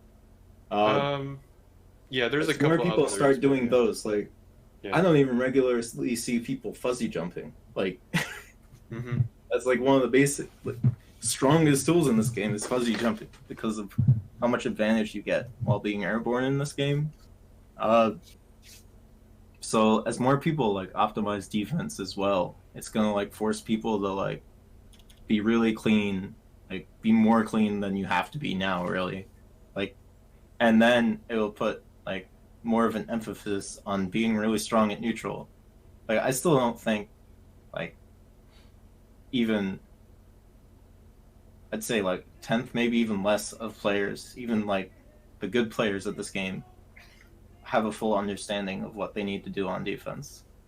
Like, so I'd say that I see like people learning that on the way down. So you'll start to see more team variation like you do in Marvel. Like, if the player becomes so comfortable with their character that they don't need a DP assist anymore, maybe someone will eventually do the squiggly unblockable team and actually seriously play that.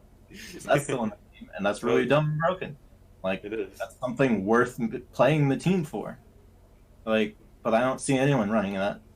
So, like, I think down the line, when someone's comfortable enough to block with Squiggly, they'll think, oh, that's worth it, because for 2 bars, you literally unblockable them. Like, Yep. there are, like, really strong teams and, like, assist loadouts and team synergies that aren't being explored because people feel, oh, I play this character, I need beat extent. Or I play this character, I need brass. Like, you don't. If you can, like, are comfortable at neutral and defense, like, you can play really strong. People think it's win more, but it's really just a win condition. You gotta think about it that way. Like, the win conditions right now of a lot of players are just, alright, I'm gonna land a hit, and then I'm just gonna do resets until they die. Not, oh, I'm gonna land a hit, then I'm gonna lead to this setup that can either lead to them dying for very low resource use, or lead to them dying in a really quick reset that is optimal, which gives me more meter, which I can then kill the next character more efficiently. Like, people aren't thinking ahead, I guess, in the way with their teams. They're just thinking, oh, DP assist is nice, it's invincible, it's really good reversal, I'm just going to do that. Rather than, like, fully exploring what their teams can be with their other assists. So really quick, it sounds like you don't really have a specific prediction about, like, these things will be broken or this is what people will play. It just sounds like you think that as the game grows, people will just actually explore and find new things that, like, we just don't even think about right now because everyone's kind of locked into their preconceptions of, like, what we need for neutral and defense right now. That's why when everyone says, like, Skullgirls meta is gravitating towards Bayo Band, like, do they even know what that necessarily means? Like, there's a lot of, like, counterplay to that team. It's just being able to do it is hard. You just have to learn it. Like, people haven't learned that, oh, I can just chicken block brass and call my assist, and then Big Bang gets hit. And Big Bang's big, so it's easy to do that. Because you can, like, you can space super jump so that brass will hit you really high up. Well, not super jump, but, like, neutral will jump back. And then you call assist right before brass hits you. So their point's not going to be, like, anywhere near you. And Big Bang's going to take the hit. And then you can use your assist to get a hit on them, because a lot of people, like, Twitch react with a button in order to, like, put characters on cooldown. And then you'll see things like, with my team, I have orange file loaded. And I'll hit them for that, and I get a full combo, and then kill that character for something that they did reflexively. They weren't even thinking about it. Like, I guess as time goes on, you're gonna have to think a lot more. Where people always say, yo, Skullgirls mashing? Mashing's the way to win, right? And it's like, no! Yeah, No! Me mash. Like, even when you say mash, like, so when is a reversal not a mash? Like, Yeah. that's just everyone saying, oh, you mashed, and it's like, alright, I had to hit this 3-frame window, how are you gonna do that? Like, Yeah. it's hard. Like, I don't get it often, which is why I don't reversal often. I'd rather just try and block. Because it's hard. And people mash it because they really want to get out of a situation. And people are like, oh, you mashed, but it's like, oh, you let me hit you. Like, Yeah, exactly. ultimately, at the end of the day, you have to be thinking. And if you know what to account for, you can.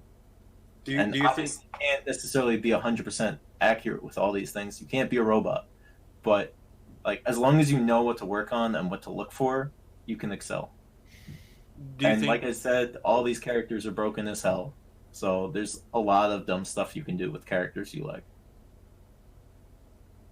So do you think that, it sounds like maybe in the future you think that the SG will grow beyond the current... do you think SG right now is perceived as being, like, mashy game? I guess, is that what you're saying? Well, I mean, for years people have, like, complained about it, especially SG players. Yeah. They just complain when they get hit by a reversal and say, oh, you mashy. Or they'll see someone, like, reversal a lot and be like, you're a masher. Yeah. Like, they say that instead of not saying anything and just reflecting on why they got hit. Like, I made a mistake and got hit. Oh, Do you I know what I need to work on. Be better. Like, and you think that maybe as time goes on, maybe that will. I mean, it's just a trend in like every fighting game community. Like a lot of players want to blame anything but themselves. It's just how it works. You want it to be someone else's fault. I'll be honest, when I'm playing online and I see this rollback into SSJ, and I'm like, you masher. Like, I know he's not really, but some people just have fun and are like, all right, I'm Big Band. I have this really broken tool. Why would I not be using this any chance I get? You can literally see someone press a button, like 3/4 of the screen, in midair, and Big Band literally punishes you for doing 2-3-6, 2 bunch buttons. And with specific teams, you get a full combo off that. Like, why are you expecting them to do anything else, to be honest? Like, at that point, it's not a mash. It's on you for not expecting them to do it. Yeah, like... It's always... I mean, it's not even at that point. It's always that. Yeah. It's always that. That's the problem. It's like everyone's thinking in that defensive kind of mindset, and you can't evolve as a player as long as you do that. And I think if people evolve past that, which many people have, and people evolve past, just do basic tag game stuff and like go for mix-ups and stuff, and like actually think of a game plan with their team and like a winning image type thing, that we'll see a lot more variation. I mean, we already see large amounts of variation. Like, top 8s have never been homogenized. Like, I guess you technically see double more because people like easy and good, so that makes sense. But, I mean, why do you think there's still a lot of Fukuas, easy and good, but we still see, like, especially now after, like, Pain Wheels buffs, we see a lot more Pain Wheels. We didn't used to see her way back when in SDE or Vanilla. Even after the latest patch, like, we're still seeing more Pain Wheels now. Like, what we had, like... I mean, the latest patch was the huge buff. Mm-hmm. So, like, a lot of characters got a huge list of quality of life. Like, the last patch was Parasol getting Stand Hard Punch, drags down on hit. And that's, like, what she's needed forever. And now she's, like, so much scarier is that now you don't have to worry about anything dropping, really. Yeah. You're, like, doing something you're not used to. And then that's your fault for doing something you didn't practice. I used to worry so much about your combo routes, and now it's just like, oh, okay, now I can just do them, and now everything just works. It's nice. Yeah, it's so weird to think about that now. So. But yeah, that's what I think. To be honest, I don't think there will, like, back to what we were talking about, the tier list. Like, it's really hard for me to put characters above each other. Because take Double, for example. Double is, like, top, like, 1 material. She's just got a lot of really strong tools that really, like, help win the game. Like, she's got the 8-way mix-up. It's not as, like, broken as M Shadow was. So it's, like, balanced in that there is counterplay to her, like, cross-unders and stuff. People can press buttons. And also the fact that she doesn't get huge damage off them, because a lot of her buttons scale. Her combo damage is generally a little under, like, maybe 8k for a bar. That's which like is pretty average now. That's average, yeah. So it's not, and if it's a starter, anything besides crouch light kick, it's gonna do poor damage. Like, she's just Skullgirl's because item starter, you start building in Dizzy afterwards. So, like, it's just how strong her low is means people default to blocking low, which is why people call her a grappler, because she gets throws so often because of how good her low is. But you're also not thinking defensively what she has to put up with. Like, H. Luger is really good, and, like, the step back is kind of dumb, but other than that, like, she's jailed. If you make her block, she's there for a long time. Like, especially against the other top character in the game, Fukua. Fukua owns Double. The moment Double blocks, it's like, all right, how do I deal with this fireball block string that's going to go on forever? Like, because she can just, like, jump hard kick, fireball, dash in, crush light kick, or call assist. Like, she can just keep Double jailed forever. So there's, like, a lot of, like, character-specific things that, like, make matchups well, make it hard to make clearly defined tiers, I guess. Mm-hmm. Like, because like Squiggly with Bella and Band is a monster of a team. So The basically, Bella Band shell, which we have seen, is tried and true, really dumb and good. But then you also have the fact that Squiggly actually makes meter now, which I talked about. If Squiggly like made meter reliably, and like has punch charge, she wins neutral. She wins the game. So like, there's a lot of things you can make up for in a team game, especially in this game with variable assists. So like, there's pretty much an assist for whatever anyone would ever want in an assist in this game.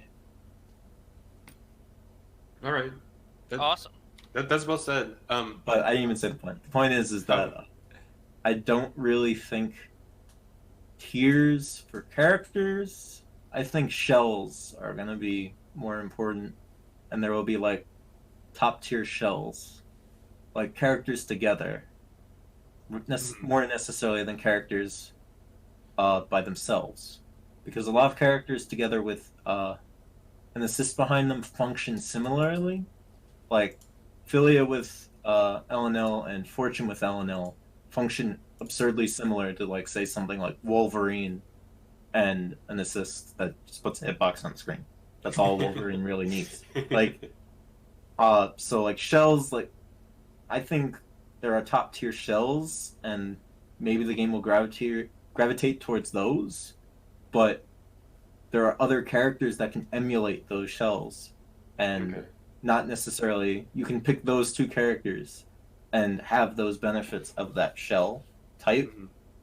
So like It'll be like pick the Peacock character plus really good armored or just really good lockdown. Yeah. That's going to be a really strong shell going down line. I mean, it's been forever, but I mean, these are all things seen in all versus fighters. So, like, I just think which of those ends up being on top depends on like defensive options and frame data eventually. Yeah, Okay. like technically, there's someone with better frame data, so there's technically going to be a better version of a shell. And I guess that would technically be what would be meta, but I don't.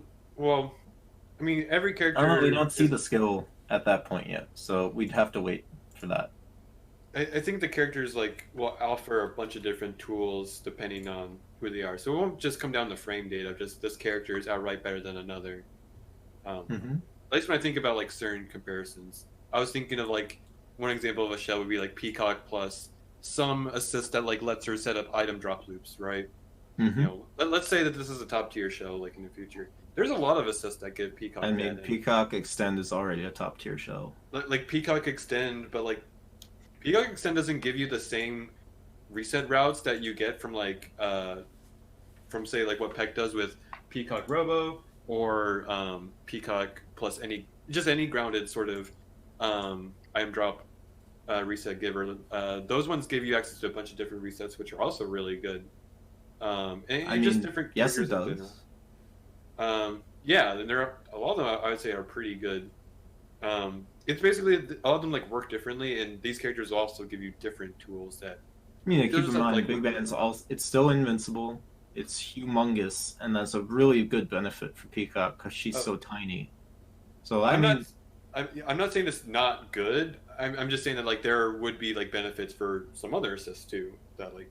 I mean, but that's also my point. Is like, Yeah. I was illustrating the point of like, yeah, just there will be some teams or like some shells like will just be like this character plus this thing that enables the character, but what Mhm. assist that is, it could be up in the air, honestly. Once we optimize, once we know the defense part more, that stuff will come out Mhm. more. Yeah, no, I think that sounds great. I agree with it. All right, awesome. So I have Thank one you last for- question. No. I have one last question. Okay. Okay, So, sorry. really quick, Cloud, just to explain really quickly for some people, you mentioned very quickly in all that, you said about fuzzy jumping when it Mhm. comes to Squirgle's defense. In general, like a lot of people don't explore like the fuzzy technology, as you said. So maybe it's like, can you explain a bit like what you mean by the fuzzy jumps in general as a tool for people to use? So you know how lows will catch you out of up back, right? Mm-hmm. So kind of like with low throw OS, I'm blocking low for a few frames and then jumping out, but after a push block. So if you push block low, block high, and then jump. Like if you blocked anything beforehand, you'll like push block. If you don't block anything, you just will jump, and if there's a low there, you block it. Mm-hmm. Like technically, like it's a form of like timing block. I mean, that's just what a fuzzy jump is. So that's like the main reason why I'm not like getting hit out of it, because it's not that I'm jumping while landing or jumping when they have a low out. I'm blocking and then getting out. Because unless you like get me to read meaty throw, I'm just going to be blocking low. That's just the case in this game, that you're generally blocking low and guessing throw. Because I mean, the throw reward for most characters is not as high as the low or an overhead. So I mean, but most of the overheads in this game are technically reactable, and are technically like, unless they didn't make you block beforehand, they're really easy to stop. Like say Philia's overheads, like if she makes you block before going for the mix-up, like you can use push blocking, timing, and like the kind of like the push block animation to kind of get a sense for what she can do. Mm-hmm. So like, say I block Philia jump light kick, jump light punch, or jump light punch, jump light kick, or IAD jump light kick, and I push block, and she moves away. Her options are to dash up, crouch light kick, meaty low, or to dash up, jump, IAD. So since dash up, jump, IAD has a lot of frames to it, because she has to go through dash, she has to go through jump startup, and then do air dash. You can block low and then fuzzy jump out. So if she goes for the overhead, you jump and chicken block. If she goes for the low, you block. And if she goes for just an overhead right away, you already have the push block, auto block, high low. Mm-hmm. So like, there's a lot of things that are covered by this. Yeah, I think delay low. People don't use delays outside of frame traps much. Mm-hmm. So like that's part of the thing, is like people aren't delay lowing. Yeah, I think this or came delay up with... throwing, or like on defense, like what Liam does. Yeah, was one of my points earlier. This is what came up when we talked to like Seb before. Seb brought up the same point of just there's a level of SG where some people like are taking advantage of this and like doing delayed stuff, but like most people are not. Most people aren't doing the fuzzies, and then or so you can get by with just doing fuzzy stuff, and then most people aren't baiting out those fuzzies in the first place.